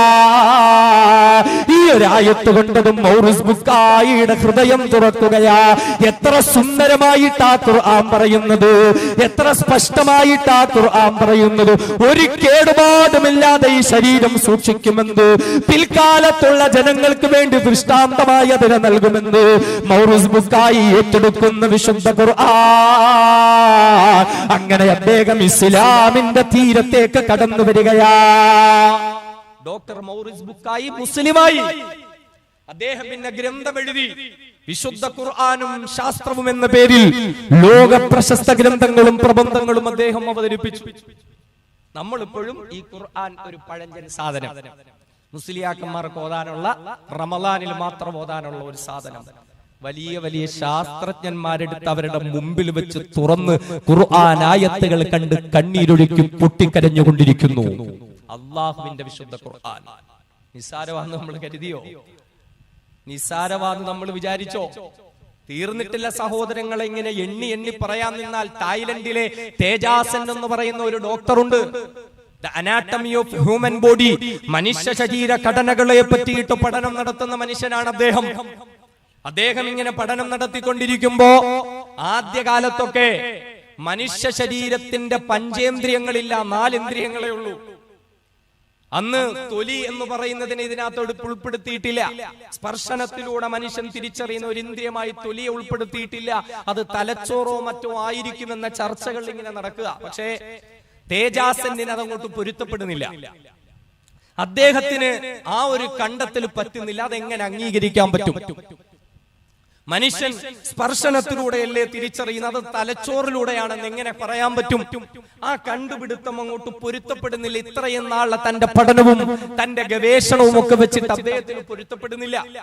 തേജാസന് കുറെ ഇങ്ങനെ ചിന്തിച്ചു. അങ്ങനെ അദ്ദേഹത്തിന് സൗദി അറേബ്യയിലുള്ള വലിയൊരു ഹോസ്പിറ്റലിൽ അദ്ദേഹത്തെ ഡോക്ടറായി ക്ഷണിച്ചു. അങ്ങനെ അദ്ദേഹം അവിടെ വന്നു. അവിടെ അദ്ദേഹത്തിന്റെ രാജകൊട്ടാരത്തിലുള്ള ആളുകൾ പോലും ചികിത്സിക്കുന്നത് തേജാസനാണ്, തായ്ലൻഡുകാരനായ തേജാസൻ. അങ്ങനെ ആ തേജാസൻ റിയാദിലുള്ള ഒരു മെഡിക്കൽ കോൺഫറൻസിൽ പങ്കെടുക്കുമ്പോ അന്ന് അവിടെ ഉണ്ടായിരുന്ന കുറച്ച് മുസ്ലിം പണ്ഡിതന്മാർ മനുഷ്യ ശരീരത്തെ പറ്റി ഖുർആനിൽ പറയുന്ന ചില ആയത്തുകളൊക്കെ ഇങ്ങനെ അദ്ദേഹത്തിന്റെ മുന്നിൽ ഓതിക്കൊടുക്കാൻ തുടങ്ങി. അപ്പൊ ഈ ആയത്തുകളൊക്കെ കേൾക്കുമ്പോഴും അത് നമ്മുടെ കണ്ടുപിടുത്തങ്ങൾ, അത് പല വേദഗ്രന്ഥങ്ങളിലുണ്ട്, അദ്ദേഹം പലതും അത് ബുദ്ധ വേദഗ്രന്ഥങ്ങളിലൊക്കെ ഉണ്ട് എന്നൊക്കെ പറഞ്ഞു അദ്ദേഹം. അങ്ങനെയൊക്കെ ഇങ്ങനെ പറഞ്ഞുകൊണ്ടിരിക്കുമ്പോൾ അതിനിടയിൽ ഒരായത്ത് ഒരു ആലിം ഓതുകയുണ്ടായി. നരകത്തെ പറ്റി പറയുന്ന ആയത്താണ്, അല്ല വേറൊന്നുമില്ല. നരകത്തെ പറ്റി പറയുന്ന ആയത്ത്. നരകത്തിൽ അല്ലാഹു തആല മനുഷ്യർക്ക് കൊടുക്കുന്ന ശിക്ഷകളെ പറ്റിയിട്ട് അല്ലാഹു സുബ്ഹാനഹു വ തആല പറയുകയാ. അതിൽ അല്ലാഹു പറയുന്നു, കുല്ലമാ നദിജത് ജുലൂദുഹും ബദ്ദൽനാഹും ജുലൂദൻ ഗൈറഹാ ലിയദൂഖുൽ അദാബ്. നരകത്തിലേക്ക് വലിച്ചെറിയപ്പെടുന്ന മനുഷ്യരുണ്ടല്ലോ, ആ നരകത്തിന്റെ തീയിൽ കിടന്ന് വെന്തുരുകുന്ന മനുഷ്യരാ. നരകത്തിൽ കിടന്നുകൊണ്ട് ശരീരത്തിന്റെ തൊലിയെല്ലാം വെന്തുരുകി കഴിയുമ്പോൾ അല്ലാഹു പറയുന്നു, കുല്ലമാൻ നളിജത് ജുലൂദുഹും, അവരുടെ ശരീരത്തിന്റെ തൊലി ഉരുകി മാറിക്കഴിഞ്ഞാൽ ബദ്ദൽനാഹും ജുലൂദൻ ഗൈറഹാ, ആ ഉരുകിപ്പോയ തൊലിയുടെ സ്ഥാനത്ത് പകരമായി വീണ്ടും അല്ലാഹു തൊലിയെ നൽകുകയാ. നരകത്തിൽ തൊലി ഉരുകി മാറിയിട്ട് ബദ്ദല്ലാഹും ജുലൂദൻ ഗൈറഹാ, അല്ലാഹു ആ സ്ഥാനത്തേക്ക് വീണ്ടും തൊലി കൊടുക്കുകയാ. എന്തിനാണ്? ലിയദൂഖുൽ അദാബ്, അവര് വേദന രുചിക്കാൻ വേണ്ടിയിട്ടാ, വേദന അറിയാൻ വേണ്ടിയിട്ട് തൊലി ഇങ്ങനെ ഉരിമാറുമ്പോ വീണ്ടും തൊലിയിട്ട് കൊടുക്കുന്നു വേദന അറിയാൻ. ഈ ഒരു വിശുദ്ധ ഖുർആനിലെ ആയത്ത് കേൾക്കുമ്പോ തേജാസന് ചിന്തിച്ചു പോകുന്നു. എത്രയോ വലിയ സത്യമാ, എത്രയോ വലിയ സത്യമാ. തന്റെ അന്വേഷണ ഗവേഷണങ്ങൾക്ക് ഇവിടെ ഉത്തരം നൽകപ്പെട്ടിരിക്കുകയാ. അതേ മനുഷ്യ ശരീരം വേദനയറിയുന്നത് സ്പർശനശേഷിയിലൂടെ, തൊലിയിലൂടെയാ. മനുഷ്യ ശരീരത്തിലെ ഏറ്റവും വലിയ അവയവമായ തൊലിയിലൂടെയാണ്, ചർമ്മത്തിലൂടെയാണ് മനുഷ്യൻ വേദനയറിയുന്നത്, സുഖമറിയുന്നത്, തണുപ്പറിയുന്നത്, ചൂടറിയുന്നതെന്ത് ലോകത്തിന് മുമ്പിൽ തേജാസന് വിളിച്ചു പറയുന്നു. അതോടൊപ്പം അല്ലാഹുവിന്റെ വിശുദ്ധമായ ഖുർആനിനെയും ഏറ്റെടുക്കുകയാ. തേജാസന് മുസ്ലിമായി ഇവരൊക്കെ നിസ്സാര ആളുകളാണോ? എന്നാ നമ്മൾ അറിയണം എന്റെ പ്രിയപ്പെട്ട സഹോദരങ്ങളെ, ആധുനിക വൈദ്യശാസ്ത്രത്തിന്റെ പിതാവ് എന്ന് പറയുന്നത് ആരാ? The father of modern medical science. നിങ്ങളുടെ കയ്യിൽ മൊബൈൽ ഉണ്ട് എങ്കിൽ, ഗൂഗിൾ ഉണ്ട് എങ്കിൽ നിങ്ങൾക്ക് അതൊക്കെ ഒന്ന് അന്വേഷിച്ചു നോക്കാം. അവിടെ നമുക്കൊരു പേര് കാണാൻ പറ്റും, അവിസന്ന എന്നൊരു പേര്. അവിസന്ന എന്നൊരു പേരുണ്ട്. The father of modern medical science, ആധുനിക വൈദ്യശാസ്ത്രത്തിന്റെ പിതാക്കന്മാരിൽ ഒരാളായി അവിസന്നയുടെ പേര് നമുക്ക് കാണാൻ പറ്റും. വിദേശ രാജ്യങ്ങളിലൊക്കെ വലിയ വലിയ മെഡിക്കൽ കോളേജുകളുടെ മുന്നിൽ അവിസന്നയുടെ പ്രതിമ പോലും ഉണ്ടാക്കി വെച്ചിട്ടുണ്ട്. ആരാണ് അവിസന്ന? മെഡിക്കൽ സയൻസ് പഠിക്കുന്ന വിദ്യാർത്ഥികൾക്ക് അവരുടെ മുമ്പിൽ ആധുനിക വൈദ്യശാസ്ത്രത്തിന്റെ മൂലഗ്രന്ഥങ്ങൾ എന്ന് പറഞ്ഞുകൊണ്ട് ചില ഗ്രന്ഥങ്ങൾ പരിചയപ്പെടുത്താറുണ്ട്. അതിൽപ്പെട്ട പ്രധാനപ്പെട്ട 2 ഗ്രന്ഥങ്ങളുണ്ട്. ഒന്ന് ദ കാനോൻ ഓഫ് മെഡിസിൻ, വൈദ്യശാസ്ത്രത്തിന്റെ അടിസ്ഥാന നിയമങ്ങൾ പഠിപ്പിക്കപ്പെടുന്നത് അവിടെ നിന്നാണ്. The cannon of medicine. രണ്ടാമത്തേത് ദ ബുക്ക് ഓഫ് ഹീലിംഗ്, ചികിത്സയെ പറ്റി പഠിപ്പിക്കുന്നതായ ഇതിൽ നിന്നാണ് പുതിയ പുതിയ പഠനങ്ങളും കണ്ടെത്തലും. ഈ അവിസന്ന എന്ന് പറയുന്നത് ആരാ? ഈ ബുക്ക് ഓഫ് ഹീലിംഗ് എന്നും കാനോൻ ഓഫ് മെഡിസിനും എന്നും ഒക്കെ പറയുന്ന ഇംഗ്ലീഷ് ഭാഷയിലുള്ള ഈ പുസ്തകങ്ങളൊക്കെ എവിടെ നിന്ന്, ആരാ രചിച്ചത് നമ്മൾ തിരിച്ചറിയണം. അവിസന്ന എന്ന് പറഞ്ഞാൽ അള്ളാഹുവിന്റെ വിശുദ്ധമായ ഖുർആനിൽ അവഗാഹം നേടിയ, നെഞ്ചുവരെ ദാടി വളർത്തിയ, തലപ്പാവ് കെട്ടിയ, നീളം വസ്ത്രം ധരിച്ച ഒരു മുസ്ലിം പണ്ഡിതൻ അബ്ദുല്ലാഹ് ഇബ്നു സീന. അബ്ദുല്ലാഹ് ഇബ്നു സീന, ആ ഇബ്നു സീന എന്ന മുസൽമാനെയാണ് അമേരിക്കക്കാരൻ അവിസന്നയാക്കി മാറ്റിയത്. ഇബ്നു സീനയെ അവിസന്നയാക്കി മാറ്റി. The book of healing English ഭാഷയിലേക്ക് മൊഴിമാറ്റപ്പെട്ട പുസ്തകം. അതിന്റെ അടിസ്ഥാന മൂലഗ്രന്ഥം അറബി ഭാഷയിലാണ്. ആ ഗ്രന്ഥം രചിക്കപ്പെട്ടത് അറബിയിലാണ്. കിതാബു ഷിഫ, കിതാബു ഷിഫ. ആ കിതാബു ഷിഫയിനെയാണ് ദ ബുക്ക് ഓഫ് ഹീലിംഗ് ആക്കി മാറ്റിയത്. ദ കാനോൻ ഓഫ് മെഡിസിൻ, അൽ ഖാനൂൻ ഫി തിബ്ബ്, വൈദ്യശാസ്ത്രത്തിന്റെ അടിസ്ഥാന നിയമങ്ങൾ. അൽ ഖാനൂൻ ഫി തിബ്ബ് എന്ന പേരിൽ മഹാനായ അബ്ദുല്ലാഹ് ഇബ്നു സീന എന്ന ഖുർആൻ പണ്ഡിതൻ അറബി ഭാഷയിൽ രചിച്ചതിനെ യൂറോപ്യൻ എടുത്ത് ഇംഗ്ലീഷ് ഭാഷയിലേക്ക് മാറ്റി. നമ്മൾ ഇത് വല്ലോ അറിയുന്നോ? നമ്മളിത് വല്ലതും തിരിച്ചറിയുന്നോ? മെഡിക്കൽ സയൻസിന് പോകുന്ന നമ്മുടെ മക്കൾക്ക് ഖുർആനുമായിട്ട് വല്ല ബന്ധമുണ്ടോ? നിസ്കാരം തന്നെ ഉണ്ടോ? 5 നേരം കൃത്യമായി നിസ്കരിച്ച, സുന്നത്ത് നിസ്കാരങ്ങൾ പോലും ഒഴിവാക്കാതിരുന്ന, വിശുദ്ധ ഖുർആനുമായി അങ്ങേയറ്റം ബന്ധം പുലർത്തിയ ആളുകളാണ് ഇവർ ഈ പഠിക്കുന്ന പുസ്തകങ്ങളുടെ മൂലഗ്രന്ഥം രചിച്ചത്. പക്ഷേ ഇന്നിത് പഠിക്കുന്ന നമ്മുടെ മക്കൾക്ക് ദീനുമായിട്ടൊരു ബന്ധവുമില്ല. അള്ളാഹു മനസ്സിലാക്കാൻ തൗഫീഖ് നൽകട്ടെ. എഞ്ചിനീയറിംഗ് മേഖലയിലേക്ക് നമ്മൾ കടന്നു വന്നാൽ, അതേപോലെ ജിയോളജിയിലേക്കൊക്കെ കടന്നു വന്നാൽ ഖവാരിസ്മി എന്നൊരു പേരുണ്ട്. The image of the earth എന്ന പേരിൽ ഭൂമിയുടെ ഘടന പഠിപ്പിക്കപ്പെടുന്ന ഗ്രന്ഥങ്ങളുണ്ട്. ആരാത്? മുഹമ്മദ് ഇബ്നു മൂസ അൽ ഖവാരിസ്മി. മുഹമ്മദ് ഇബ്നു മൂസ അൽ ഖവാരിസ്മി ഒരു ഖുർആൻ പണ്ഡിതനാണ്. അദ്ദേഹം പക്ക അറബി ഭാഷയിൽ രചിച്ച കിതാബു സൂറത്തുൽ അർള്, കിതാബു സൂറത്തുൽ അർള് അമേരിക്കക്കാരൻ മൊഴിമാറ്റി ദ ഇമേജ് ഓഫ് ദി എർത്താക്കി മാറ്റി. നമ്മൾ മനസ്സിലാക്കുന്നുണ്ടോ? സഹോദരങ്ങളെ, ഇന്ത്യയിൽ നിന്ന് മംഗളിയാൻ യാത്ര ചെയ്തു. എവിടേക്കാണ്? ചന്ദ്രന്റെ ദക്ഷിണ ധ്രുവ ഭാഗത്തേക്ക് പോയി സ്ഥിതി ചെയ്യുകയുണ്ടായി. ലോകത്തൊരു രാജ്യത്തിനും കഴിഞ്ഞില്ല. അമേരിക്കയ്ക്ക് കഴിഞ്ഞില്ല, റഷ്യക്ക് കഴിഞ്ഞില്ല, ജപ്പാന് കഴിഞ്ഞില്ല. പക്ഷേ ISROയിലെ മിടുക്കന്മാരായ നമ്മുടെ ശാസ്ത്രജ്ഞന്മാർ, അള്ളാഹു അവരെ അനുഗ്രഹിക്കട്ടെ, അള്ളാഹു അവരെ ഉയർത്തട്ടെ, അള്ളാഹു അവരെ വളർത്തട്ടെ, ഇനിയും വലിയ വലിയ മേഖലകളിലേക്ക് പടച്ചവനവരെ കൊണ്ടെത്തിക്കട്ടെ. ഇന്ത്യ രാജ്യത്തിന് എല്ലാ കാലവും ലോകത്തിന്റെ മുമ്പിൽ അഭിമാനത്തോടുകൂടി പറയാം, ചന്ദ്രന്റെ ദക്ഷിണ ധ്രുവ ഭാഗത്തേക്ക് ആദ്യമായി ഒരു പേടകം ഇറക്കിയത് ഇന്ത്യ രാജ്യമാണ്. ആകാശത്തിന്റെ മേഖലകൾ കടന്നിട്ട് ഒരു പേടകം യാത്രയായി. നമ്മൾ ചിന്തിച്ചേ, നമുക്കിതൊക്കെ വലിയ അഭിമാനമാണ്, നമുക്കിതൊക്കെ വലിയ സന്തോഷമാണ്. പ്രത്യേകിച്ച് നമ്മുടെ തിരുവനന്തപുരം ജില്ല പേട്ടയിലുള്ള ISRO, തുമ്പയിലുള്ള ISROയ്ക്ക് പോലും അതിൽ പങ്കുണ്ട് എന്ന് പറയുമ്പോൾ നമുക്ക് വലിയ അഭിമാനമാണ് ആ കാര്യത്തിലൊക്കെ. അല്ലാതെ മംഗളയാൻ അങ്ങ് അവിടെ എത്തിക്കഴിയുമ്പോ ഇതൊന്നുമല്ല, ഇവിടെ ആദ്യമായി വിമാനം പറപ്പിച്ച ഞങ്ങളാണ്, ഞങ്ങളുടെ പുഷ്പ വിമാനമാണെന്നൊന്നും പറഞ്ഞ് നമ്മൾ വരുന്നില്ല. പുസ്തകങ്ങളിൽ ഞങ്ങളുടെ ഉൾക്കൊള്ളിക്കണമെന്നും നമ്മൾ പറയുന്നില്ല.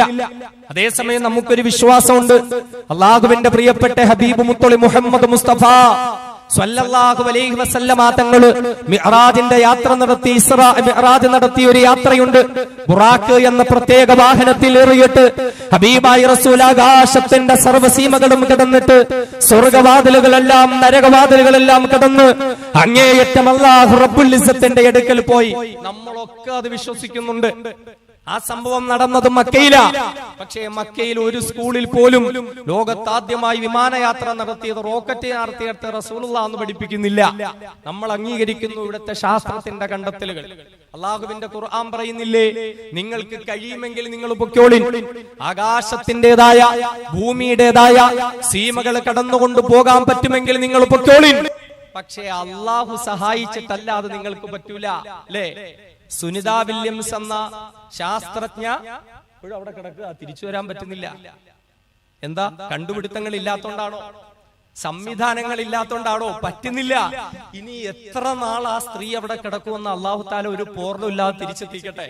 കാരണം അവരൊക്കെ അവരുടെ ജീവിതം തന്നെ വെച്ച് ഒരുപാട് കണ്ടുപിടുത്തങ്ങളൊക്കെ നടത്തുന്ന ആളുകളാണ്. അങ്ങോട്ട് പോയി തിരിച്ചു വരാൻ പറ്റുന്നില്ല. എത്ര നാള് കിടക്കും?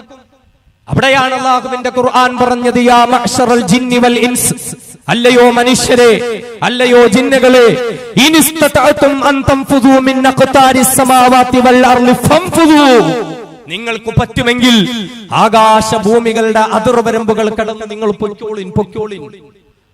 ബഹിരാകാശത്ത് പോവിൻ, ചന്ദ്രനിലേക്ക് പോവിൻ, ചൊവ്വയിലേക്ക് പോകിൻ. ലാ തൻഫുദൂന ഇല്ലാ ബിസുൽത്താൻ, അള്ളാഹു നിങ്ങൾക്ക് നൽകിയ അധികാരവും സഹായവും കൊണ്ടല്ലാതെ നിങ്ങൾക്ക് അതിന് പറ്റൂല. അള്ളാഹ് സഹായിച്ചിട്ടല്ലാതെ സുനിത വില്യംസിന് തിരിച്ചു വരാൻ പറ്റൂല. ഖുർആൻ പറയാ, പോണം, പഠിക്കണം. പക്ഷേ നമ്മളൊന്ന് തിരിച്ചറിയണം, ഇവിടെ ആകാശത്തിന്റെ സീമകൾ കടന്നു പോകാൻ വിമാനങ്ങൾ കണ്ടുപിടിച്ചതാരാ? റൈറ്റ് സഹോദരന്മാര് വിമാനം കണ്ടുപിടിച്ചു. റൈറ്റ് സഹോദരന്മാര് വിമാനം കണ്ടുപിടിച്ചു. നമ്മളൊക്കെ പഠിക്കുന്നതും പരീക്ഷയ്ക്ക് എഴുതുന്നതും ഒക്കെ അങ്ങനെ തന്നെയാ. ഒരുപാട് ഗവേഷണങ്ങൾ അവര് നടത്തി. ചിറക് വെച്ച് പിടിച്ചിട്ട് പറക്കാൻ നോക്കി ആദ്യമായി. പിന്നെ അതിൽ നിന്നും ഒരുപാട് കണ്ടുപിടുത്തങ്ങൾ കഴിഞ്ഞ് വിമാനത്തിലേക്ക് അവരെത്തി. എന്നാൽ ഈ റൈറ്റ് സഹോദരന്മാർക്ക് പറക്കുവാനുള്ള പ്രചോദനം കിട്ടിയത് എവിടെ നിന്നാ? ഇറാഖിലെ ബാഗ്ദാദിലെ എയർപോർട്ടിൽ ചെന്നാൽ, ഇപ്പൊ അവിടെ ഉണ്ടോ എന്ന് അറിയില്ല, നേരത്തെ ഉണ്ടായിരുന്നു. ഇറാഖിലെ ബാഗ്ദാദിലെ എയർപോർട്ടിൽ ചെന്നാൽ അവിടെ ഇതുപോലെ ചിറക് വെച്ച് പറക്കുന്ന ഒരു മനുഷ്യന്റെ ഒരു രൂപമുണ്ട്. കണ്ടായിരുന്നു? ഇറാഖിൽ കണ്ടിരുന്നോ? വലിയ ഉസ്താദ് ഇറാഖിലൊക്കെ പോയിട്ടുള്ള ആളാണ്. അവിടെ ചിറക് വെച്ച് പറക്കുന്ന ഒരു മനുഷ്യന്റെ രൂപമുണ്ട്. ആരാ? റൈറ്റ് സഹോദരന്മാരാണോ? അല്ല. ഇതൊക്കെ നമ്മൾ പഠിക്കണം. ലോകത്താദ്യമായി പറക്കണമെന്ന് ചിന്തിച്ചത് ആരാ? പറക്കാൻ വേണ്ടിയിട്ട് ശ്രമം നടത്തിയത് ആരാ? ഒരു മുസൽമാൻ, അബ്ബാസ് ബിൻ ഫിർനാസ്. അബ്ബാസ് ബിൻ ഫിർനാസ് പറക്കണം, മനുഷ്യന് പറക്കണം, ആകാശത്തിന്റെ സീമകൾ കടന്നു പോകണം. അതിനുവേണ്ടി കണ്ടുപിടുത്തങ്ങൾ നടത്തിയത് ഫാദർ ഓഫ് ഏവിയേഷൻ, വ്യോമശാസ്ത്രത്തിന്റെ പിതാവ് എന്ന അദ്ദേഹത്തെ അറിയപ്പെടുന്ന അബ്ബാസ് ബിൻ ഫിർനാസ്. സഹോദരങ്ങളെ, വിനീതൻ ഇത് പറഞ്ഞത് വ്യോമശാസ്ത്രത്തിന്റെ പിതാവായ അബ്ബാസ് ബിൻ ഫിർനാസ് ആയാലും, ഗോളശാസ്ത്രത്തിൽ കണ്ടുപിടുത്തം നടത്തിയ മൂസാ ബിൻ ഖവാരിസ്മി ആയാലും, വൈദ്യശാസ്ത്രത്തിന്റെ പിതാവായ അബ്ദുല്ലാഹ് ബിൻ സീനയായാലും, ഇവർക്കെല്ലാം പ്രചോദനം നൽകപ്പെട്ടത് എവിടെ നിന്നാ? ഇവരുടെ പഠനങ്ങൾക്ക് വേണ്ടി കേട്ട്, ഇവരുടെ കണ്ടുപിടുത്തങ്ങൾക്ക് വേണ്ടി കേട്ട് പ്രചോദനങ്ങൾ നൽകപ്പെട്ടത് അവിടെ നിന്നാ. അള്ളാഹുവിന്റെ വിശുദ്ധമായ ഖുർആൻ, അവിടേക്കാണ് നമ്മൾ തിരികെ എത്തേണ്ടത്. അള്ളാഹുവിന്റെ വിശുദ്ധമായ ഖുർആൻ ഒരു മനുഷ്യനും ചിന്തിട്ടില്ലാത്ത കാലഘട്ടത്തിൽ മനുഷ്യനും പറക്കേണ്ടതുണ്ട്. പറവകളെ പറക്കുന്നതെങ്ങനാ? അതേ, ചിറവുകൾ വിടർത്തിയിട്ട് പറവകളെ പറക്കുന്നത് പോലെ മനുഷ്യനും പറക്കേണ്ടതുണ്ട് എന്ന് ചിന്തിച്ചുകൊണ്ട് ചിറവുകൾ വെച്ച് പിടിച്ചിപ്പിച്ചുകൊണ്ട് പറക്കാൻ ശ്രമിച്ച അബ്ബാസ് ബിൻ ഫിർനാസ് എവിടെ നിന്നാണ് ഈ പ്രചോദനം കിട്ടിയതെന്നറിയുമോ? അവലം യറൗ ഇല തൈരി ഫൗഖഹും സ്വാഫാത്തിൻ വയഖബിദന മാ യുംസികുഹുന്ന ഇല്ലർ റഹ്മാൻ ഇന്നഹു ബികുല്ലി ശൈഇൻ ബസീർ. അല്ലാഹുവിന്റെ ഖുർആൻ ലോകത്തോട് വിളിച്ചു ചോദിക്കുന്നില്ലേ? അവലം ഇല തൈരി ഫൗഖഹും സ്വാഫാത്തിൻ വയഖബിദന, നിങ്ങളുടെ തലയുടെ മുകളിലൂടെ ചിറക് വിരിച്ച് പറക്കുന്നതായ പക്ഷികളിലേക്ക് അവർ നോക്കുന്നില്ലേ?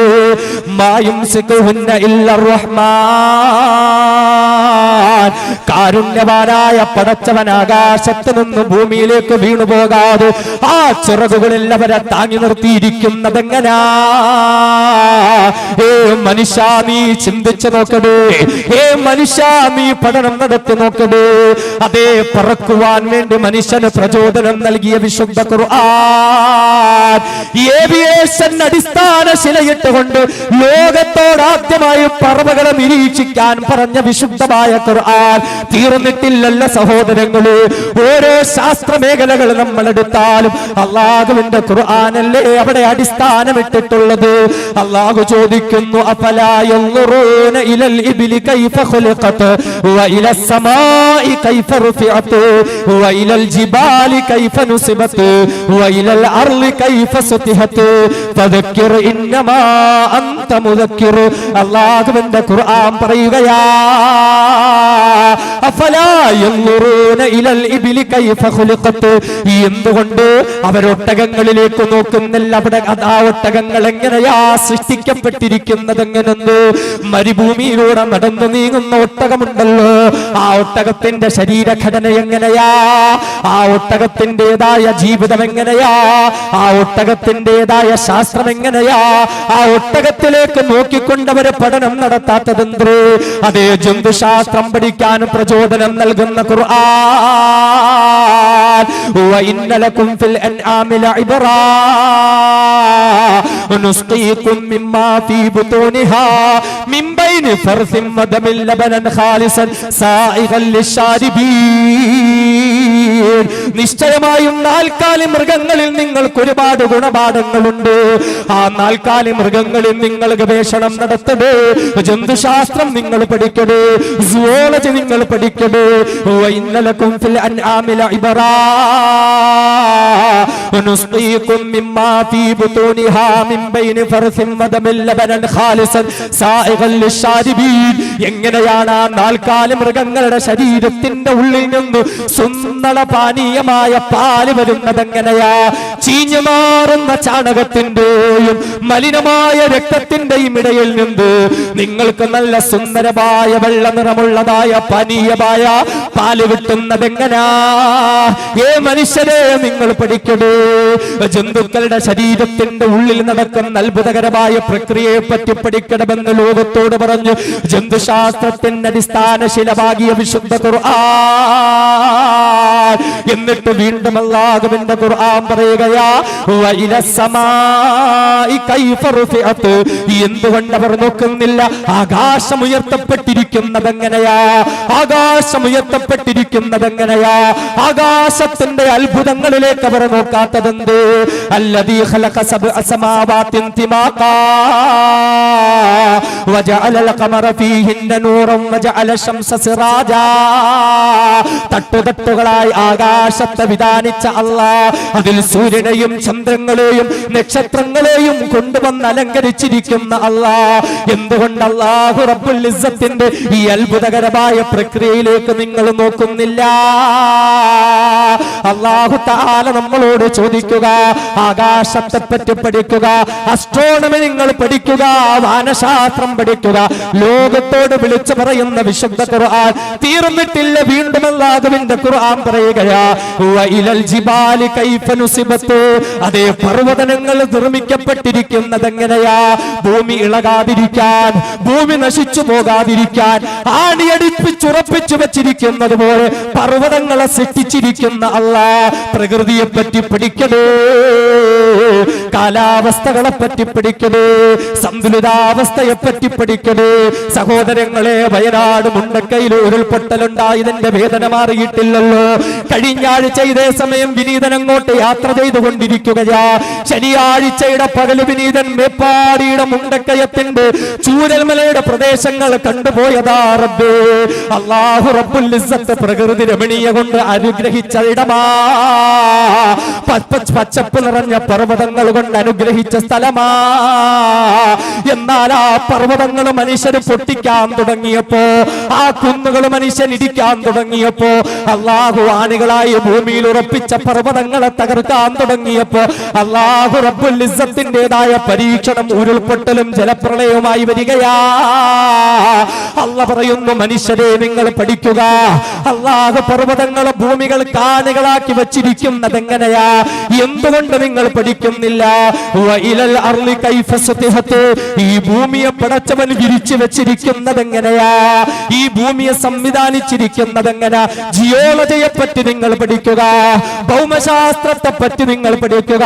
അല്ലാഹുവിന്റെ വിശുദ്ധമായ ഖുർആൻ നമ്മളോട് പറയുകയാ, ഒരു യൂണിവേഴ്സിറ്റി ഇല്ലാത്ത കാലഘട്ടത്തിലല്ലേ, ഒരു സ്റ്റെതസ്കോപ്പ് ഇല്ലാത്ത, ടെലസ്കോപ്പ് ഇല്ലാത്ത, മൈക്രോസ്കോപ്പ് ഇല്ലാത്ത കാലഘട്ടത്തില്, ആധുനിക കണ്ടുപിടുത്തങ്ങളില്ലാത്ത കാലഘട്ടത്തില്, ഗവേഷണങ്ങൾ നടത്തപ്പെടാത്ത കാലഘട്ടത്തില്, 14 നൂറ്റാണ്ടുകൾക്ക് മുമ്പ് അറേബ്യയിലെ മരുമണ്ണിനെ സാക്ഷി നിർത്തിക്കൊണ്ട് അല്ലാഹുവിന്റെ പ്രിയപ്പെട്ട പ്രവാചകർ തന്റെ അനുചരന്മാരെ വിളിച്ചിരുത്തി അല്ലാഹുവിന്റെ വിശുദ്ധ ഖുർആനിന്റെ ആയത്തുകൾ ഓതി കൊടുക്കുകയാ. നിങ്ങൾ ഭൗമശാസ്ത്രം പഠിക്കണേ, നിങ്ങൾ വാനശാസ്ത്രം പഠിക്കണേ, നിങ്ങൾ അതുപോലെ ശാസ്ത്ര മേഖലകളിലേക്ക് കടന്നു പോകണേ. അല്ലാഹുവിന്റെ വിശുദ്ധമായ ഖുർആനല്ലേ പഠിപ്പിച്ചു തരുന്നത്. വീണ്ടും അല്ലാഹു തആല നമ്മളോട് ചോദിക്കുകയാ, അഫറഅയ്തും മാ തുംനൂൻ അഅൻതും തഖ്ലുഖൂനഹു വം നഹ്നുൽ ഖാലിഖൂൻ. തുള്ളിത്തെറിക്കുന്ന ഇന്ദ്രിയ തുള്ളിയെ പറ്റി നിങ്ങൾ ചിന്തിച്ചു നോക്കിയിട്ടുണ്ട്? ആ തുള്ളിത്തെറിക്കുന്ന ഇന്ദ്രിയത്തിൽ നിന്ന് പരിപൂർണ മനുഷ്യനെന്ന സൃഷ്ടിപ്പിലേക്ക് കൊണ്ടുവന്നത് എങ്ങനെയാ? പഠിക്കണം മനുഷ്യരെ, നിങ്ങൾ ഭ്രൂണശാസ്ത്രം നിങ്ങൾ പഠിക്കണമെന്ന് അല്ലാഹുവിന്റെ വിശുദ്ധ ഖുർആൻ. വലഖദ് ഖലഖനൽ ഇൻസാന മിൻ സുലാലത്തിൻ മിൻ തീൻ ثم جعلناه نطفة في قرار مكين ثم خلقنا النطفة علقة فخلقنا العلقة مضغة فخلقنا المضغة عظاما فكسونا العظام لحما ثم أنشأناه خلقا آخر فتبارك الله أحسن الخالقين. മണ്ണിന്റെ സത്തയിൽ നിന്ന് മനുഷ്യനെ പടച്ച അല്ലാഹ് ആ ഇന്ദ്രിയത്തുള്ളിയെ അല്ലാഹു തആല രക്തപിണ്ഡമാക്കുകയാ. അത് പിന്നെ മാംസകഷണമായി മാറുകയാ. അതിലേക്ക് എല്ലുകൾ വന്നു മൂടുകയാ. അതിലേക്ക് മാംസം കൊണ്ട് പൊതിയുകയാ. അങ്ങനെ പരിപൂർണ മനുഷ്യ സൃഷ്ടിപ്പിലേക്ക് അല്ലാഹു റബ്ബുൽ ഇസ്സത്ത് കൊണ്ടുവന്നിട്ടുണ്ടെങ്കിൽ ആ സൃഷ്ടിപ്പിനെ പറ്റി നിങ്ങൾ പഠിക്കുവോ? ആ എംബ്രയോളജിയെ പറ്റി നിങ്ങൾ പഠിക്കുവോ? ഭ്രൂണശാസ്ത്രത്തെ പറ്റി നിങ്ങൾ പഠിക്കുവോ? അല്ലാഹുവിന്റെ വിശുദ്ധ ഖുർആൻ ലോകത്തോട് വിളിച്ചു ചോദിക്കുകയാ, അഫറഅയ്തുമുൽ മാ അല്ലദീ തശ്റബൂൻ അഅൻതും അൻസൽതുമൂഹു മിനൽ മുസ്നി അം നഹ്നുൽ മുൻസിലൂൻ ലൗ നശാഉ ജഅൽനാഹു ഉജാജൻ ഫലൗലാ തഷ്കുറൂൻ. നിങ്ങൾ കുടിക്കുന്ന ഓരോ തുള്ളി വെള്ളത്തെ പറ്റിയും നിങ്ങൾ ചിന്തിക്കാത്തതുണ്ട്? വാനത്ത് ലോകത്ത് നിന്ന് മേഘങ്ങളിൽ നിന്ന് നിങ്ങൾക്ക് വെള്ളം ഇറക്കി തരുന്നതാരാ? ഓരോ തുള്ളി വെള്ളത്തെ പറ്റിയും ഗവേഷണം നടത്തണമെന്ന് ലോകത്തോട് വിളിച്ചു പറയുന്ന വിശുദ്ധ ഖുർആൻ. അഫറഅയ്തുമുൻ നാറല്ലതീ തുറൂൻ നിങ്ങൾ കത്തിക്കുന്ന തീയിനെ പറ്റി നിങ്ങൾ ചിന്തിച്ചിട്ടുണ്ടോ? ആ തീ കത്തുന്നത് എങ്ങനെയാണ്? തീ കത്തി നിൽക്കുന്നത് എങ്ങനെയാണ്? വാതകങ്ങളെ പറ്റി പഠിക്കണം, തീയിനെ പറ്റി പഠിക്കണം. ലോകത്തോട് വിളിച്ചു പറയുന്ന വിശുദ്ധമായ ഖുർആൻ, അഫറഅയ്തും മാ തഹ്റുസൂൻ അഅൻതും തസ്റഊനഹു വം നഹ്നു الزارعون لو نشاء لجعلناه حطاما فلولا تشكرون. അതേ ഭൂമിയിൽ നിന്നും വിത്തുകളിൽ നിന്ന് പൊട്ടിമുളച്ചു വരുന്നതായ ചെടികൊടികളെ പറ്റി നിങ്ങൾ പഠിക്കുന്നില്ലേ? നിങ്ങൾ സസ്യശാസ്ത്രത്തെ പറ്റിയിട്ട് നിങ്ങൾ പഠിക്കുന്നില്ലേ? അതെങ്ങനെയാ വളർന്നു വരുന്നതെന്നതിനെ പറ്റി നിങ്ങൾ ചിന്തിക്കുന്നില്ലേ? ലോകത്തോട് വിളിച്ചു പറയുന്ന വിശുദ്ധമായ ഖുർആൻ ഇങ്ങനെ ഏത് നമ്മളെടുത്ത് ആ ലോകത്ത് പറഞ്ഞ് നിങ്ങൾ സുവോളജി പഠിക്കണം, നിങ്ങൾ ജിയോളജി പഠിക്കണം, നിങ്ങൾ അസ്ട്രോണമി പഠിക്കണം, നിങ്ങൾ എല്ലാ മേഖലകളും പഠിക്കണമെന്ന് ലോകത്തിന്റെ മുമ്പിൽ അല്ലാഹുവിന്റെ ഖുർആൻ പഠിപ്പിക്കുമ്പോ ഇവിടെ ഒരു യൂണിവേഴ്സിറ്റി ഉണ്ടോ? ഇവിടെ അതിന്റെ ഇടയിലെ ഗവേഷണങ്ങളുണ്ടോ? ഇവിടെ കണ്ടുപിടുത്തങ്ങളുണ്ടോ? ഒരു ശാസ്ത്രജ്ഞനെങ്കിലും ജീവിച്ചിരിപ്പുണ്ടോ? ഇവരൊന്നും ഇല്ലാത്തപ്പോ അള്ളാന്റെ ഖുർആൻ പറഞ്ഞ പഠിക്കണം പഠിക്കണം, ഓരോന്നും വേർതിരിച്ച് വേർതിരിച്ച് വേർതിരിച്ച് വേർതിരിച്ച് പറഞ്ഞു പറയാൻ നിന്നാ തീരൂല. ഇനി ഒരുപാടുണ്ടാവും.